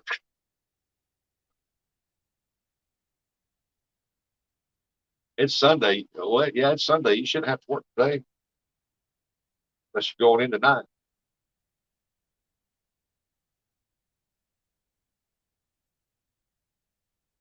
I do plan to go live next week and show it off. Awesome. I tried a little bit of carp fishing last year. Ain't been carp fishing a long time. Went carp fishing, made the baits up perfect, went fishing, caught a big old channel cat. Went back the next day or 2 days later to the same spot. I just moved down a little bit. I said, forget that carp fishing. I went back to cat fishing and caught a big old carp. Like, these fish here don't know what proper bait to eat.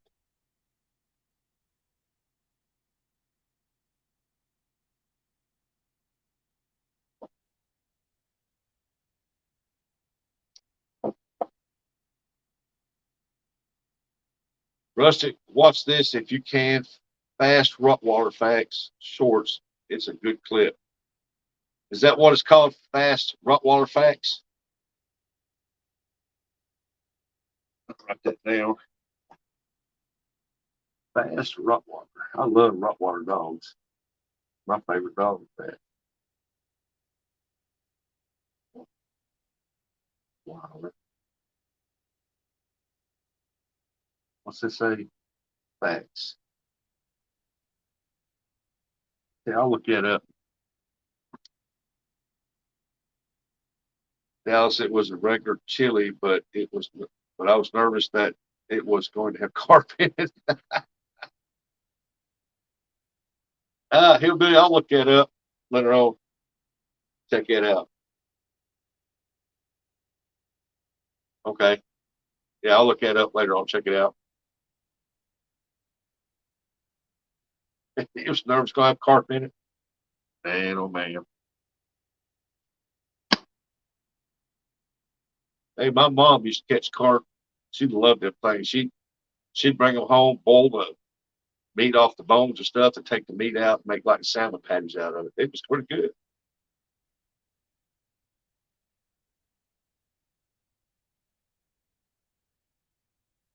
I'm here. Chrissy is on the phone. You must be talking loud or something.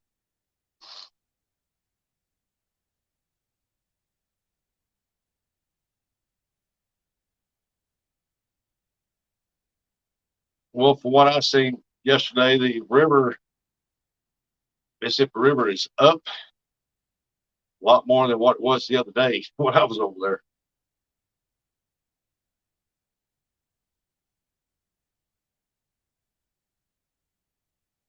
I got to go throw my cast net, see if I can catch me a little bit of shad. I'm thinking about if I catch a pretty day during the week this week, I might go fishing.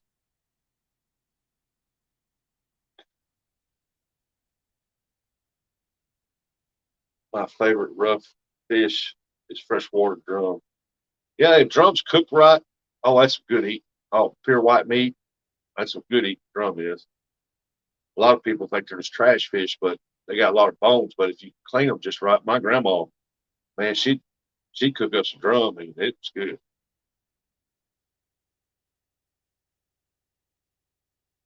Thank you, Solo, for dropping the link. Trina's keeping it real. That's what she said. Got to meet Josh Vickers and his family. Met with Team Catfish or Team Fish Fighters. They are a team of carp anglers. Wow.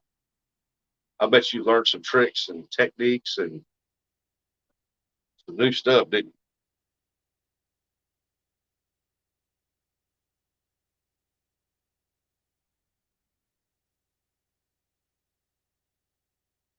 Trina, the carp you catch and stuff, That'll put you up there with them big time carp people too. You catch a lot of carp, and you know how to do it.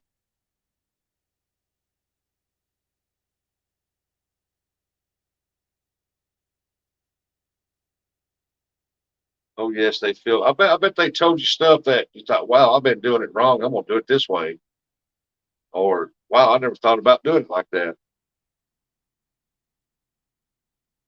When I get around people that older guys that catch a lot of fish of certain species, I listen. You think, wow, I never done it like that. You go and try it, and it usually works. I mean, we some of the best catfish in Fargo.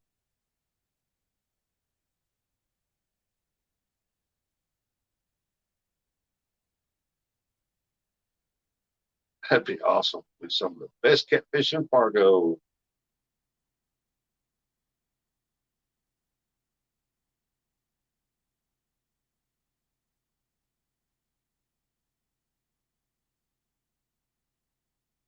There was a lot of stuff there that I never used and grabbed some of it to try.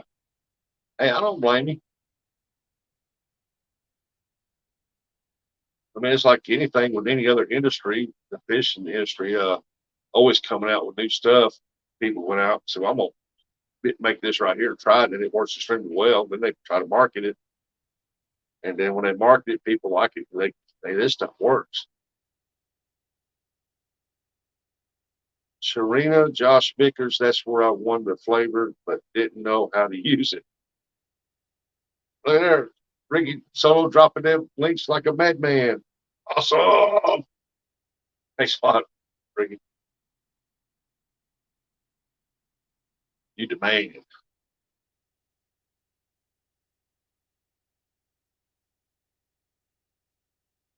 I might do a little bit more carp fishing this year, just to keep trying it.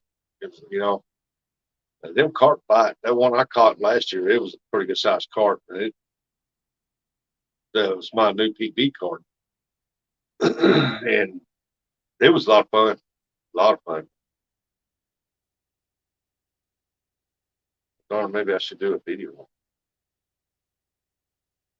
I would, Sharina. I'd cut me some videos of your carp stuff, of what you bought, how to use it, when you're using it. Just do several videos on it. Hey, Kentucky, good morning. Welcome in, welcome in.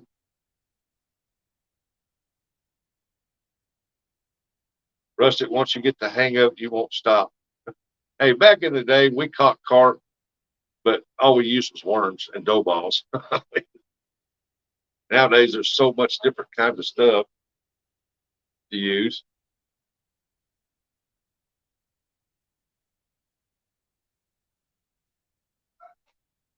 Oh, Dr. Wipes up. She's talking to herself in there. There's something about her back.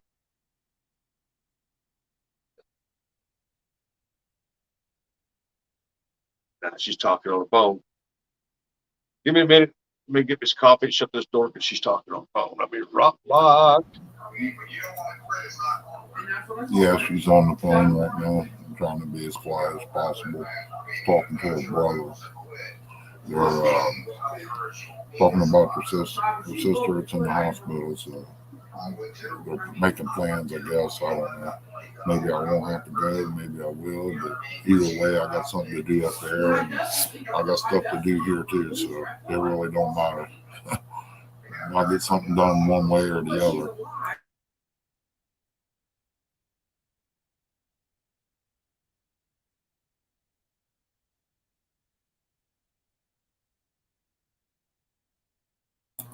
You know what, Sharina? You may have something there. I mean, chocolate's good. Dogs like it, but they ain't supposed to eat it. It kills them, supposedly. But if that's the case, then these ones that's running up and down alleys in the cities are eating chocolate candy bars and everything too, and they're still living. So I don't really know. Sharina, you never tried eating carp?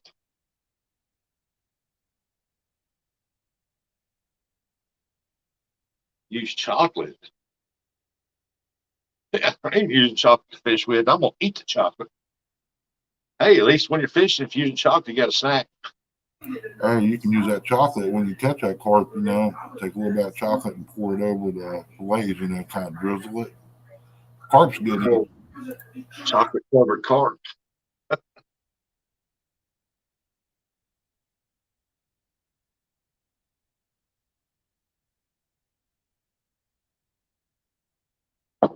All right, Dallas. Take care, Dallas. Be safe. Hope you can get back in here. If not, you have a good day, buddy. Appreciate you coming in. Take care. Be safe. DMV Whisker King. We'll do what it be what it is. Welcome in, Mr. DMV Whisker King. Hope everything's good your way.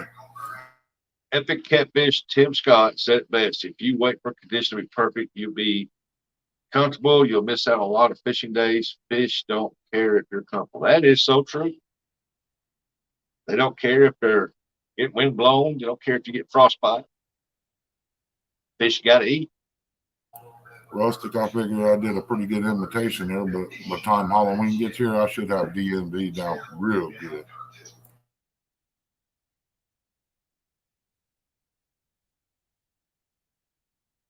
I hate to see too many videos of epic catfishing out fishing in extremely high winds.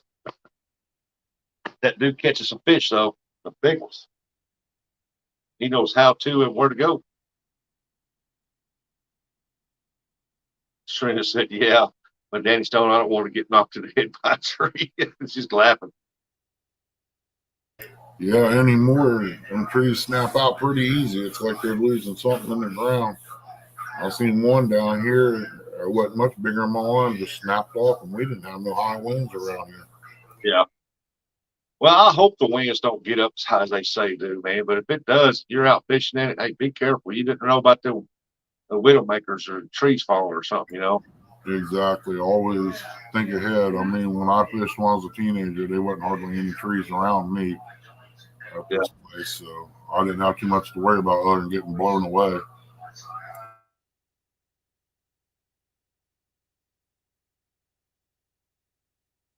I remember I was deer hunting one year over at Donaldson Point on the Mississippi River over there, and I was 20 foot up and I climbed up a tree, and I was sitting there, and we had slight winds, but we had some strong gusts come up every now and then. And I was sitting there, just it's all quiet and everything, and all of a sudden I heard crack, crack, crack, boom, and my tree shook, and behind me about 50 yards, a monster tree fell over. I thought, oh my God. And we got up there, that tree over, and I said, man, I'm out of here.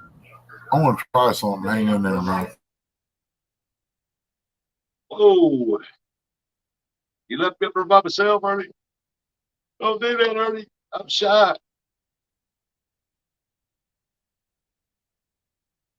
But yeah, if y'all, hey, welcome back. Hey, yeah, if you're muted. I was playing with the settings again. Okay. Yeah, if you're going fishing out here these winds, we hope they don't get up. But if you are, be careful out there, please.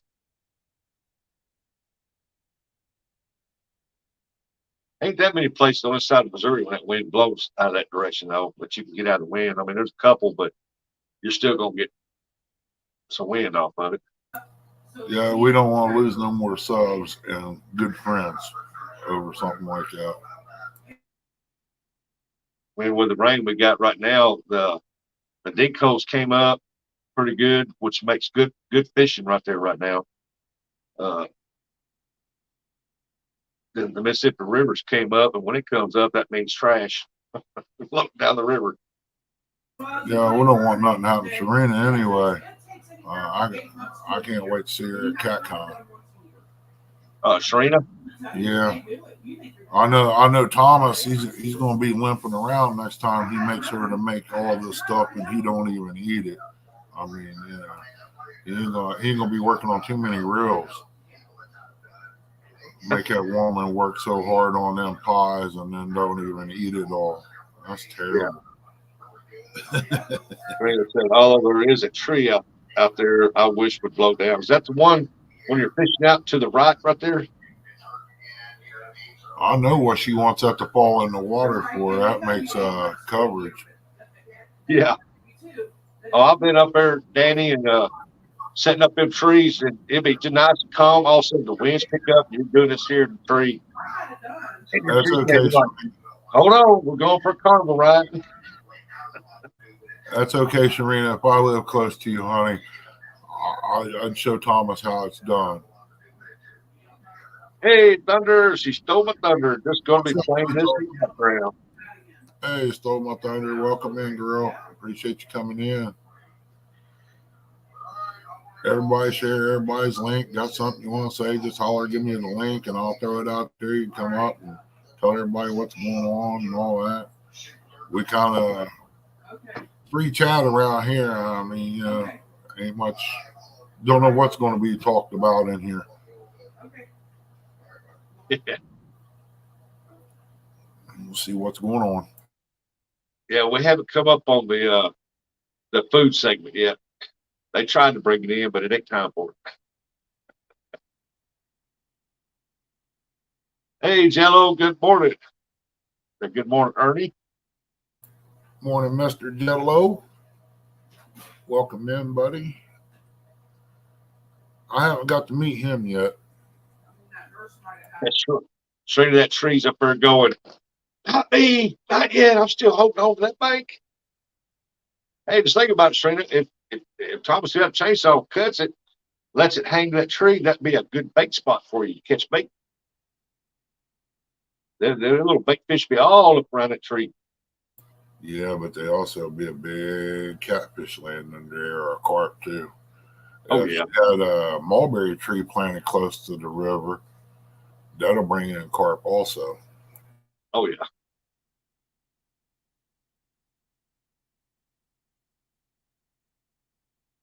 Yeah, but if they put that tree in the water there, I mean, they don't ever have to travel to go get bait. They can go throw their poles out. They can dip their bait, throw a pole out to catch one. Boop, boop, boop, boop, boop. Need more bait, go catch, jig over and catch another. Jello saying hello to everybody.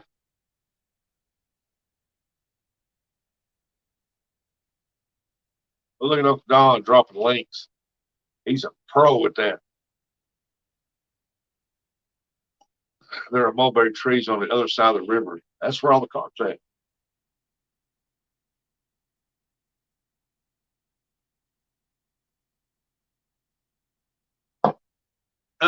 Be a rock box.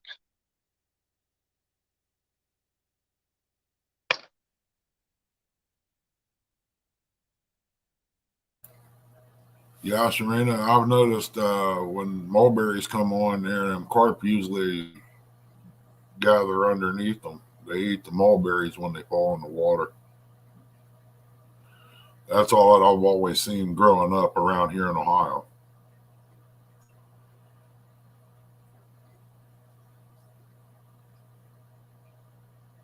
I mean, I've seen some monsters around there.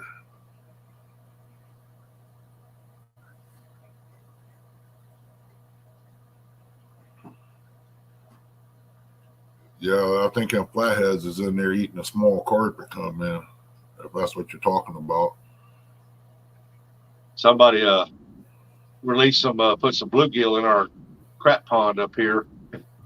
And them suckers survived in there. And we call them little stinkers. But yeah, there's some in our crap pond over here. It's weird. The city's pond over here. There's not a whole bunch of them there, but there's a few in there that survived. I can't believe it. Yeah, I figure I got this big water trough here. I don't know. Oh, Jody, you're dreaming. Good morning, Jody. We got Jody. He said the double play flat here. Jill said, get ready to try some channel cats. Awesome. I love catching channel cats, man. There's a good fighting fish. I've been fishing over the Dinko. I've been trying to do a series on the Dinko monster because there's some huge catfish in there. I hung one the other day. thought I had it on video. It got up close to it was like a dead pool with a stump. I mean, it felt like I was dragging the stump in. It got to top of water and it rolled top of water. I said, "Oh my God, that's the biggest blue I've ever seen, I've ever caught." And it wasn't fighting, it wasn't doing nothing. It was just like a heavy pool. And it got up close to the bank about 10 feet where it got shallower, and I guess it noticed he was in the shallower water. And I was just reaching up to loosen up the drag because I knew it was fixing to happen, but I was too late. He took off, and I had a 5/0 hook in there, and that hook pulled, and he was gone. I ran back off that phone. I said, "Please let me have this on video." I got so excited when that pole bent over, I forgot to turn the camera on. It happens. You're right, Gigability. I've used mulberries underneath the tree before for bait.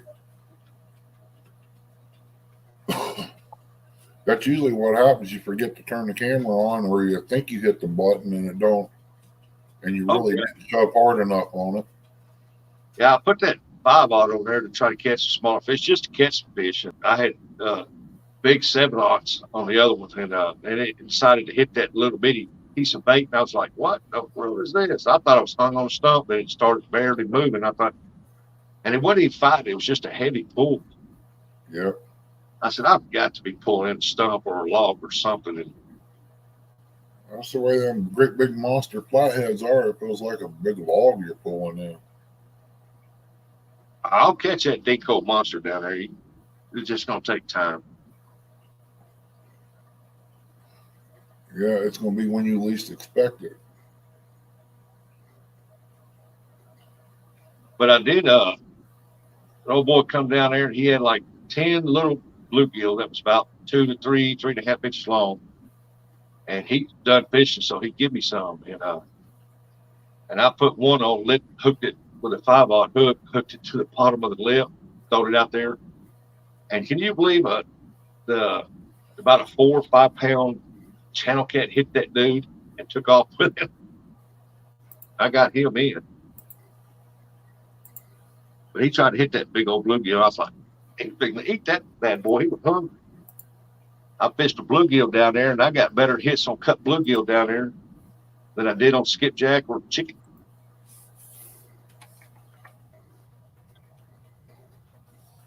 I caught an 11-pounder out there yesterday. Rustic. I had something wrong with him. He had something wrong with him. It looked like the skin on bones. He was starving to death. Healthy, that fish would have been 20 pounds. Wow.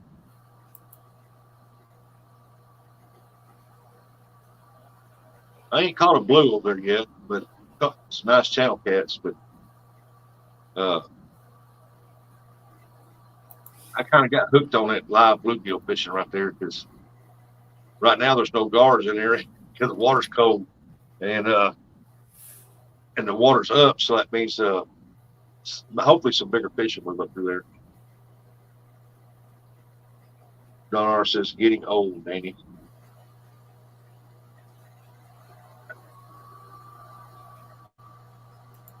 What healthy looking.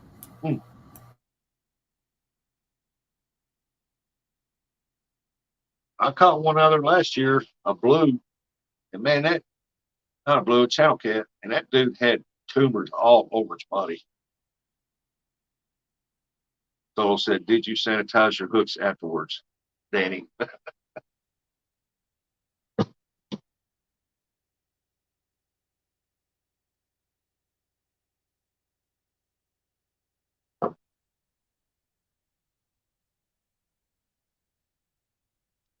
Jody said, "I finally got on a bigger fish yesterday, a 20 and a 30-pound blue. Awesome."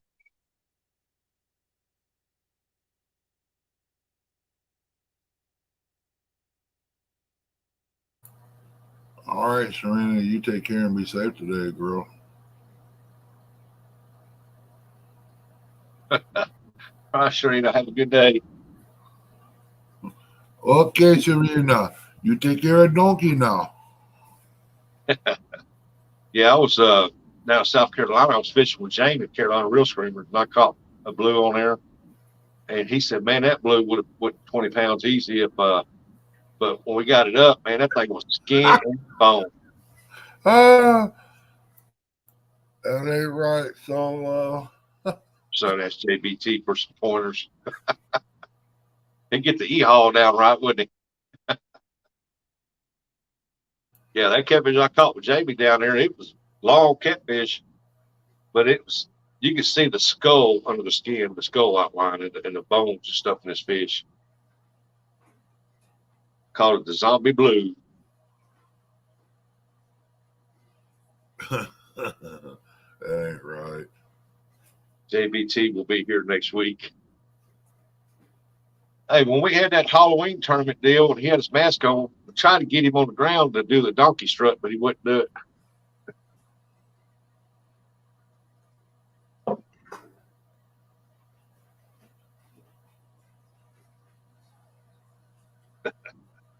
I heard in the Christmas play, JBT was going to play the camel.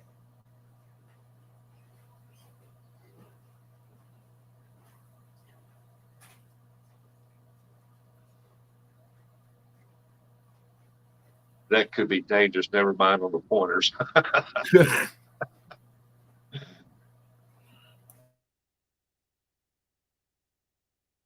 Then y'all quit picking on poor little old JBT. He's doing the best he can.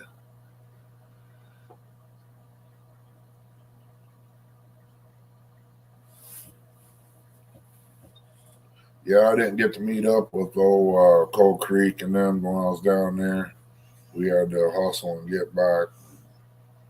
The weather wasn't all that great to begin with, so as far as having coffee outside and fishing and all that, it wasn't happening. We always got next time. I mean, it'll be warmer.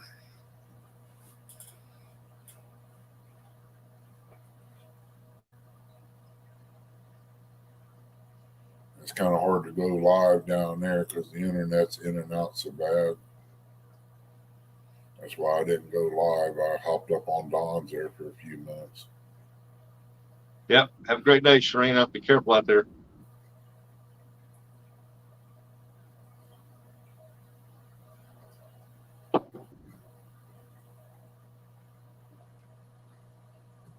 Yeah, I got to get out here and check the weather this coming up week. Go find me a place to catch me some little bitty bluegills. Yeah, we get. I think I'm gonna. Over here, but that's about it. All right, Uncle Don. I'll see you over in a little bit. Because I want to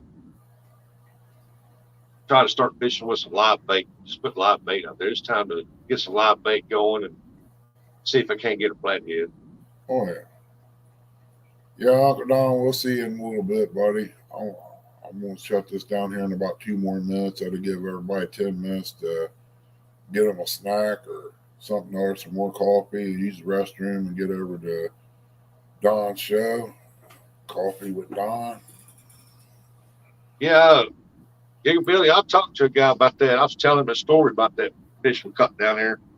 And he said that thing probably got full of parasites or something in its body or something. He figured that it probably wouldn't live much longer.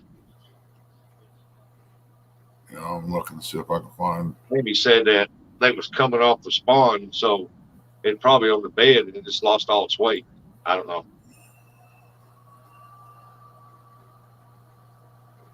I'm looking for Uncle Don's link here, but I don't see it nowhere.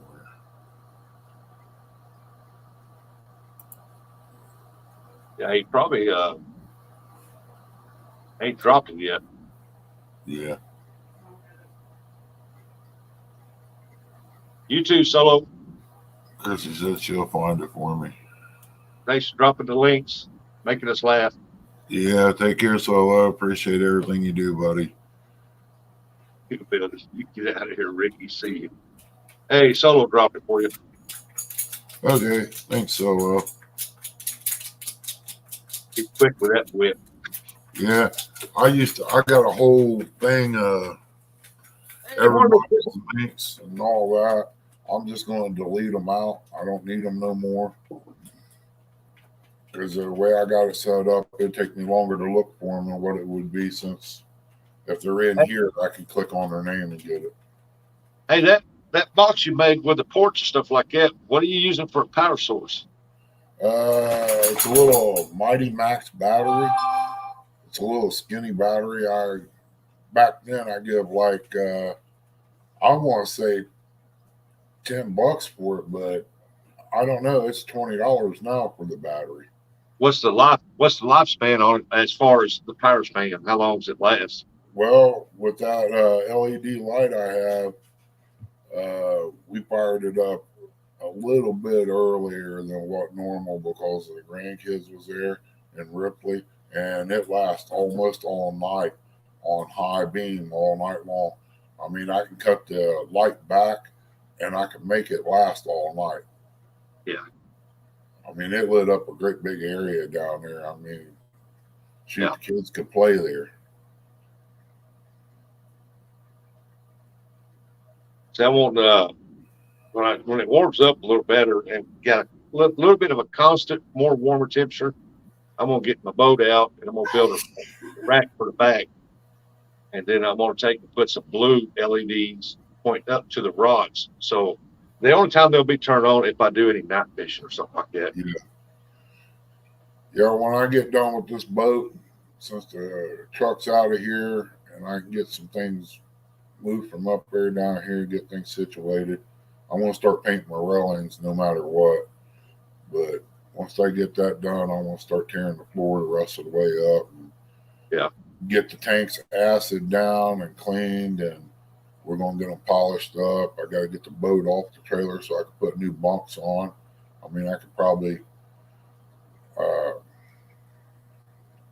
Randall. water and do that, but if I'm going to acid the tanks, I might as well just go ahead and lift the boat off, you know?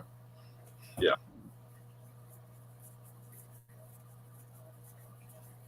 I know I got to get mine out. I got to put a new front deck on it, on that boat, which that won't take very long to do that. And then it's going to take me longer to build a door, get a door put in there and put on there right for the battery storage up front. Yeah. Because I don't want my trolling motor. See, a lot of people don't realize that when you got a trolling motor in the back, you got wires running up, you got constant power in the wires. So that's taking work. I want them short so it don't take as much juice though. Yeah, the push. You don't have enough juice coming out of the batteries to keep that line charged. A smaller wire also drain it out quick and also heat up the wire. Matter of fact, it'll burn it too. Welcome in, Randall. Yep. But yeah, like you said, the shorter it is, the better. That's like 100 amp service in the garage, and you got a 220 air compressor. If you run a short wire to it and can reach it within 2 foot, you can run that 220 off a 100 amp circuit. But you can't run no more anywhere else in the building like that other than your light or something, because it will malfunction. Huh. So I've got to buy some wire that I can run 220 into my garage, 200 amp service. And from what I priced at Lowe's, I'm looking at probably $1,000. Yeah. But you run across somebody that's into roofing or uses ladders. I got a 40-foot aluminum, 20-foot aluminum, and a 16. I'll take $400, all 3 ladders. And just the 40-foot alone costs $600 and some dollars, is the cheapest I've seen. Hey, morning, Drunken Chef. Welcome in, Drunken Chef. I posted them on Marketplace, but I ain't got a hit yet. Yeah, you need to go on Facebook and don't just post it on the Marketplace. You need to go the sales that there's in your area there. I did that. The buy and trade places, it's supposed to have posted in all of those. Yeah. I guess there ain't no admins on some of them, or they got it all open and it just goes through. I need to get in there and look and see if it actually posted. But I figured that's a good price for somebody that's wanting to start a business up, you know. Yeah. He said, "Do you use OfferUp?" No, I never even heard of that. I hear it. They ain't got nothing like that here in Ohio that I seen. I mean, I'll even do a little cash and trade, but well, I really need the cash more than I need anything to trade.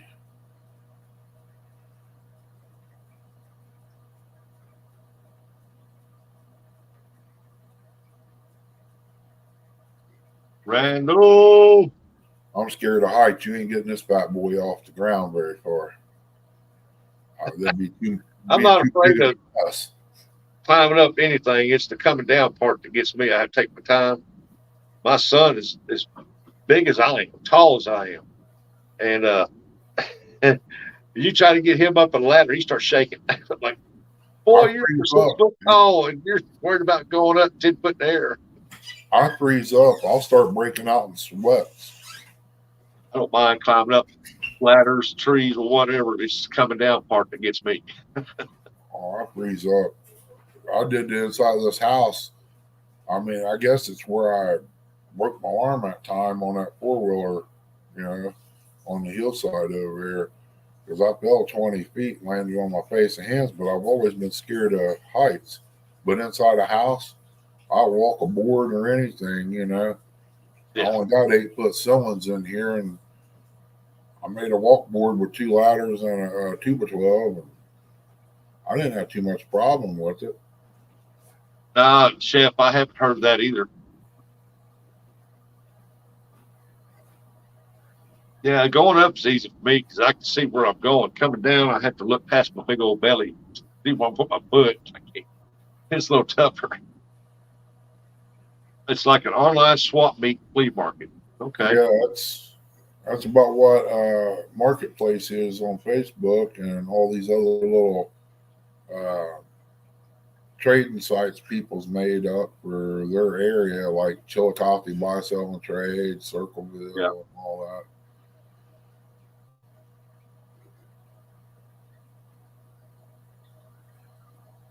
But I'll check it out, bro. I mean, I've never heard of it over here.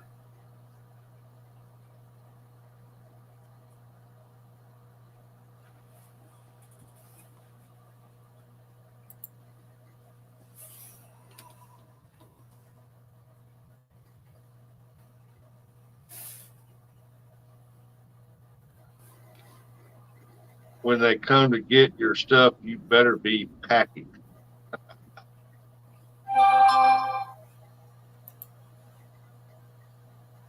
Oh, he said you could set it for your location.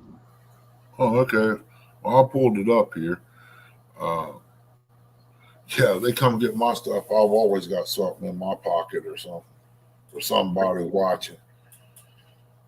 Just like when I go to pick stuff up off of Craigslist, I'm not going alone. I'm going to have some friends with me. Yeah.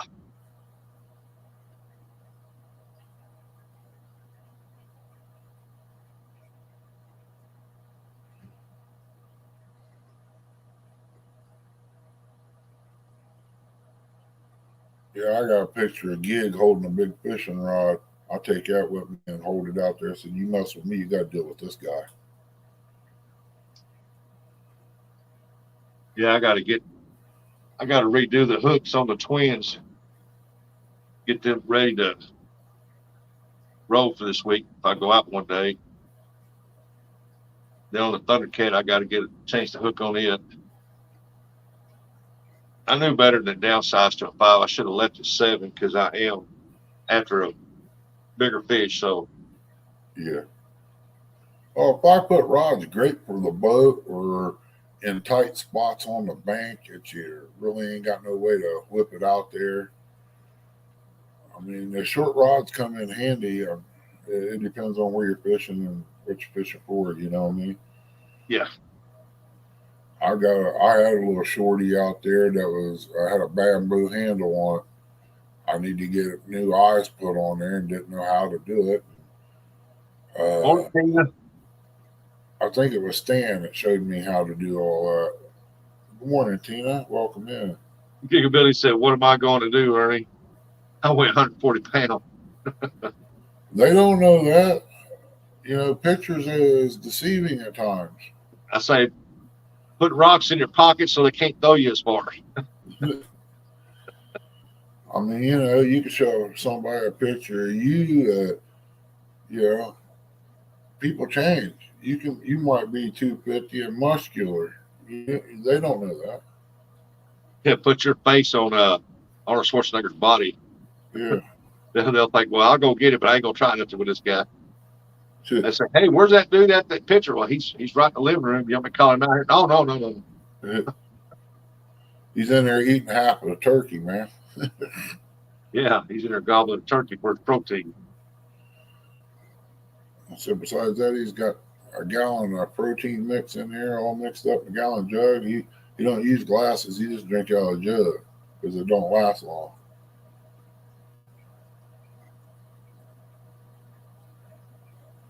I even got a total the video Demon Dragons. I even got a total gym out there with an extra weight bench and stuff that I'm gonna sell. All right, Jello, you be safe out there. Catch a lot of fish. Okay, Jello, be safe, bud. Be careful. Hope you get all you need. Billy's laughing at me.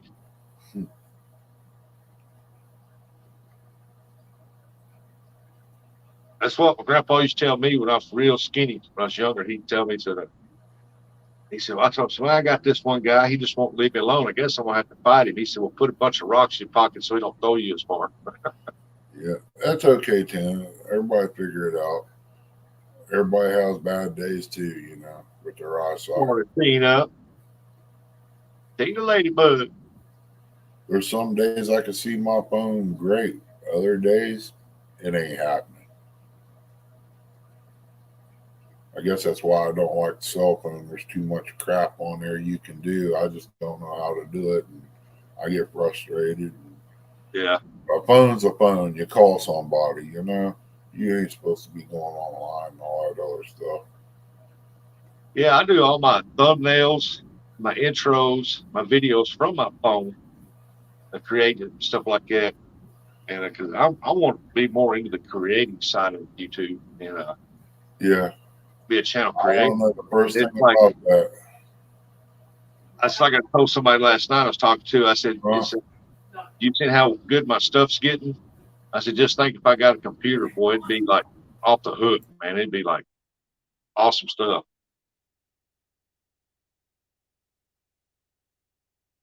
Because I do everything from my phone. If I got a computer, boy, it'd be some awesome material coming out.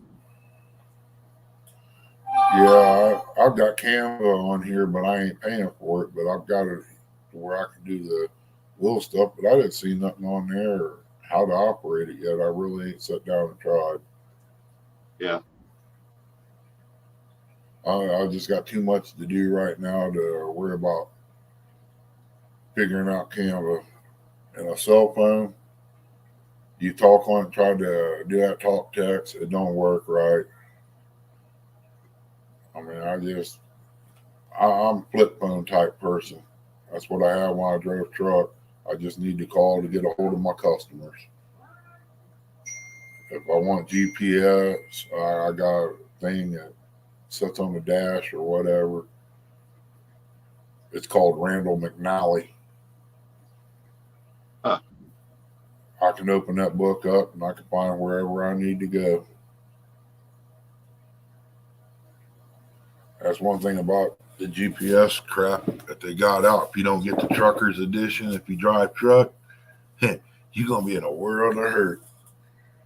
You get low bridges, you get people, well, you get places that you can't turn around and all that. I mean, it's rough.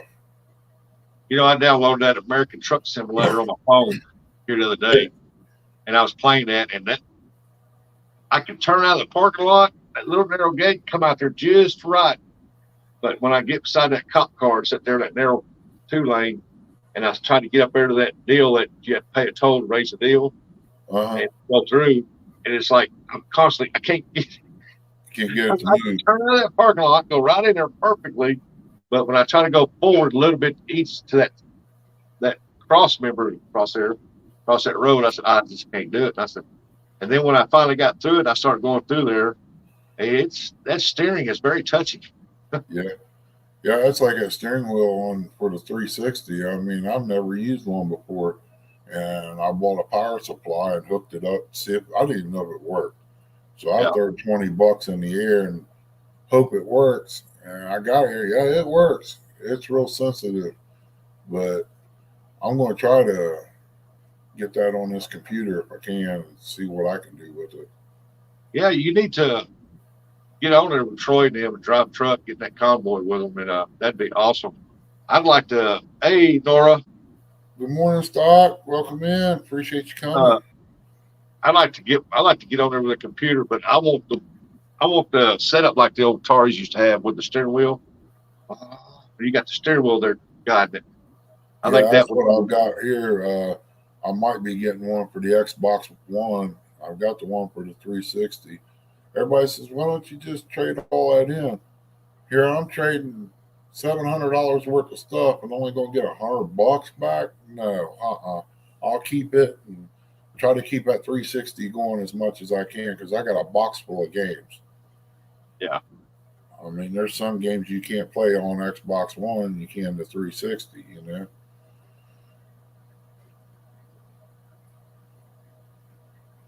Yeah, and if you get and sometimes you'll find the same game for both boxes and the graphics will be completely different.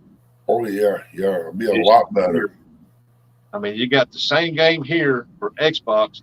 You got the same game here for a PlayStation. You know, they won't fit in each other's games. You put them in them same ones, but the graphics will be completely different. I'm like, that's just weird. I'll tell you, years ago, Chrissy's brother had one that Sony put out, and they pulled it off the shelf. They said, America ain't ready for this type of graphics. It's like sitting there watching a movie, an actual movie, and you're playing the part. Yeah. And that blew my mind. I was like, God, I got to have one of these. I couldn't find none nowhere, and he wouldn't sell me his. So I guess we'll just have to wait on it. I mean, the graphics that was on that was better than anything I've seen so far. Yeah. Well, I don't play games that much, hardly at all, if any. But when I do, it's on Xbox, and I play Halo. I love the Halo game. I ain't played that yet. I got the hunting game, and I play whatever's on the Game Pass. My thing's Wild Rooster 66, just if you want to add. Yeah, we lived over Tennessee. My son was younger, little boy then.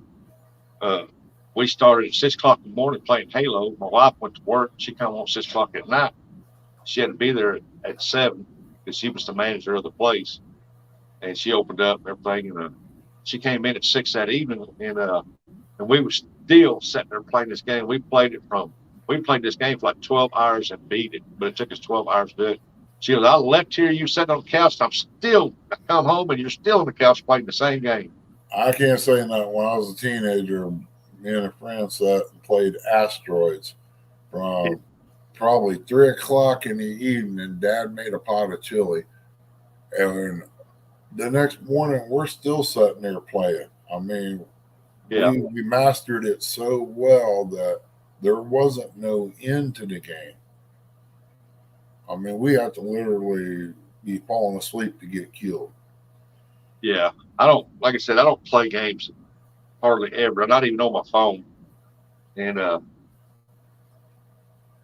lot of people do. I don't. I mean, I used to a long time ago, but after I got older, I do it in the wintertime to have something to do, but it's like the Xbox, YouTube, it all gets old after a while. TV, I mean, you get burnt out on it if you can't get out and do anything.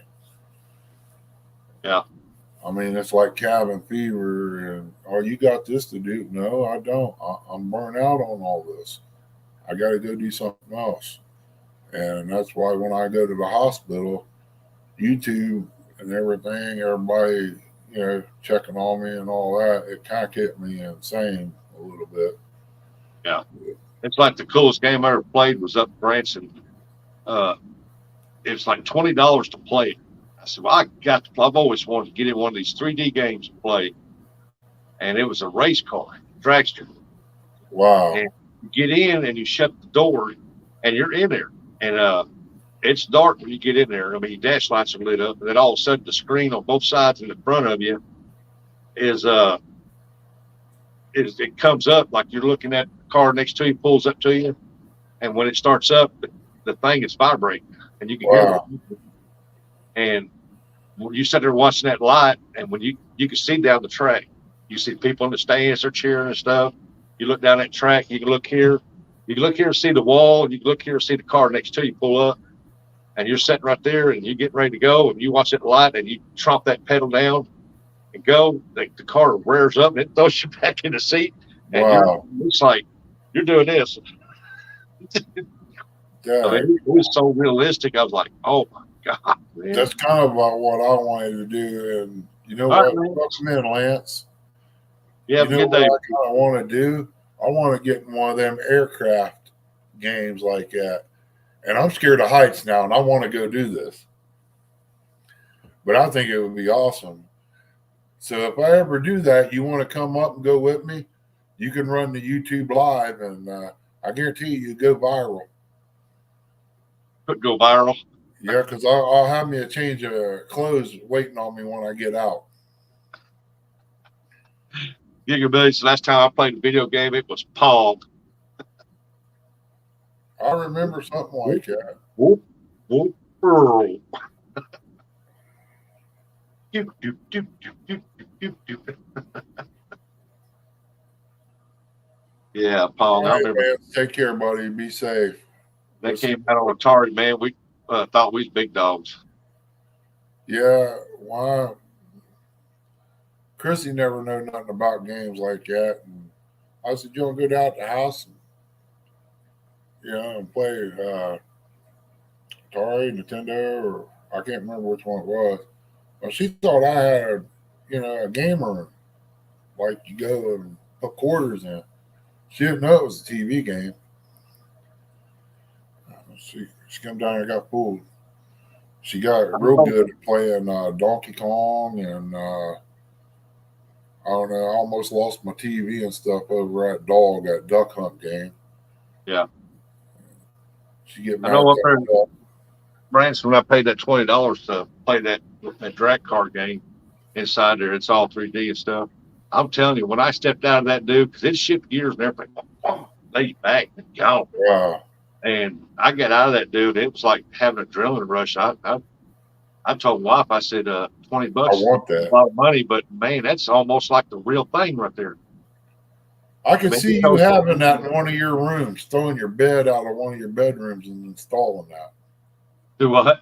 I said I could see you putting that in your bedroom, throwing everything out, and just have one bedroom, and then the other one's your room.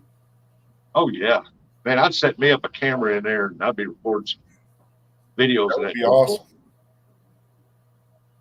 Now that would be awesome if they had that truck simulator where you can get in there. Yeah. And it's got both sides. You ain't gonna look out the back, but it's gonna be both sides, the mirrors in the front, and you're in there driving it. That would be I'm awesome. sure they've got it. If it's there, if they got the car, they've got one for semi, I believe. Yeah. But wouldn't that be something though? If you go when you go become a truck driver, you go to school for all this. I think they should have something like that. Not having you out in the parking lot. They can do this as part of the training before they put you in the parking lot to do your maneuvers. Because some people, you'll take them out there and get them in the truck in the parking lot, and you might be getting some world of hurt if they take off down through there. And how you gonna get stop the truck? Yeah. Well, it's like that one, the military stuff. They got that one for fighter pilots, and NASA's got one where you can get in. And I've talked to some people that went to NASA and toured it, and it's a tour deal. And they come up that simulator and stuff. They couldn't get in it, but they watching people do it. And they talked to some of the pilots in there, and they said that it's like sitting in a real cockpit. Yeah, that's why I said I'd need to change of clothes if I got in something like that. Yeah, that sounds good, Gig. They said they can tell when they bank left or right because that thing will be up in the air. All of a sudden, and they go up, they go down, and it's like, oh man, now that would be fun to get in. Yeah. I'd get out of that thing. Hydraulics. Oh my God. bum rush my dog's head. I said, I gotta go see what she wants. She's hollering. Okay. Yeah, Yeah, but that would be awesome. I'd put that in my bedroom, and man, that would be awesome. I mean, that flying Yeah, similar. would. Something like that would be great for sure.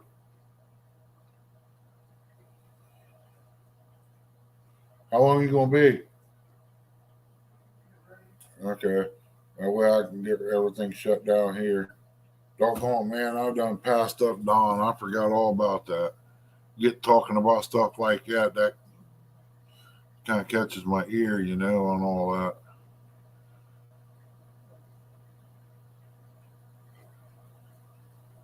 Let's go back here.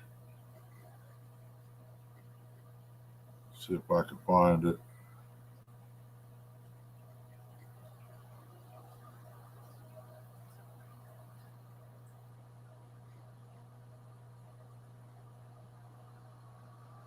I can't do nothing on this one.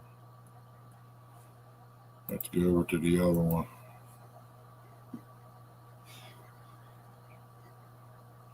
Feel like a newbie here or something. I'm trying to do this.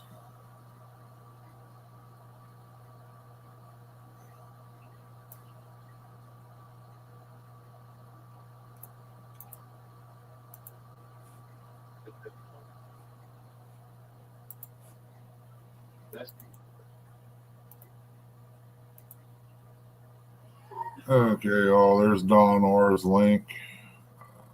Probably gonna shut this down here and get my jacket, shirt, and stuff on and go out there and get loaded up in case I decide to go do something up there on that van while she's seeing her sister.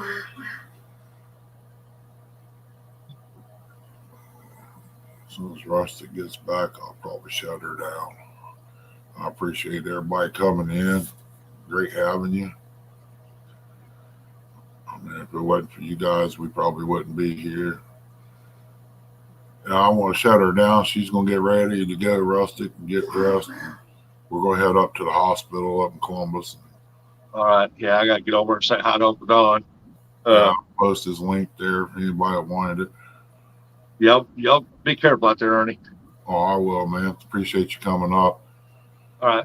I'll keep my eye out for some neat toys like that for us. What's that? Aircraft and all that.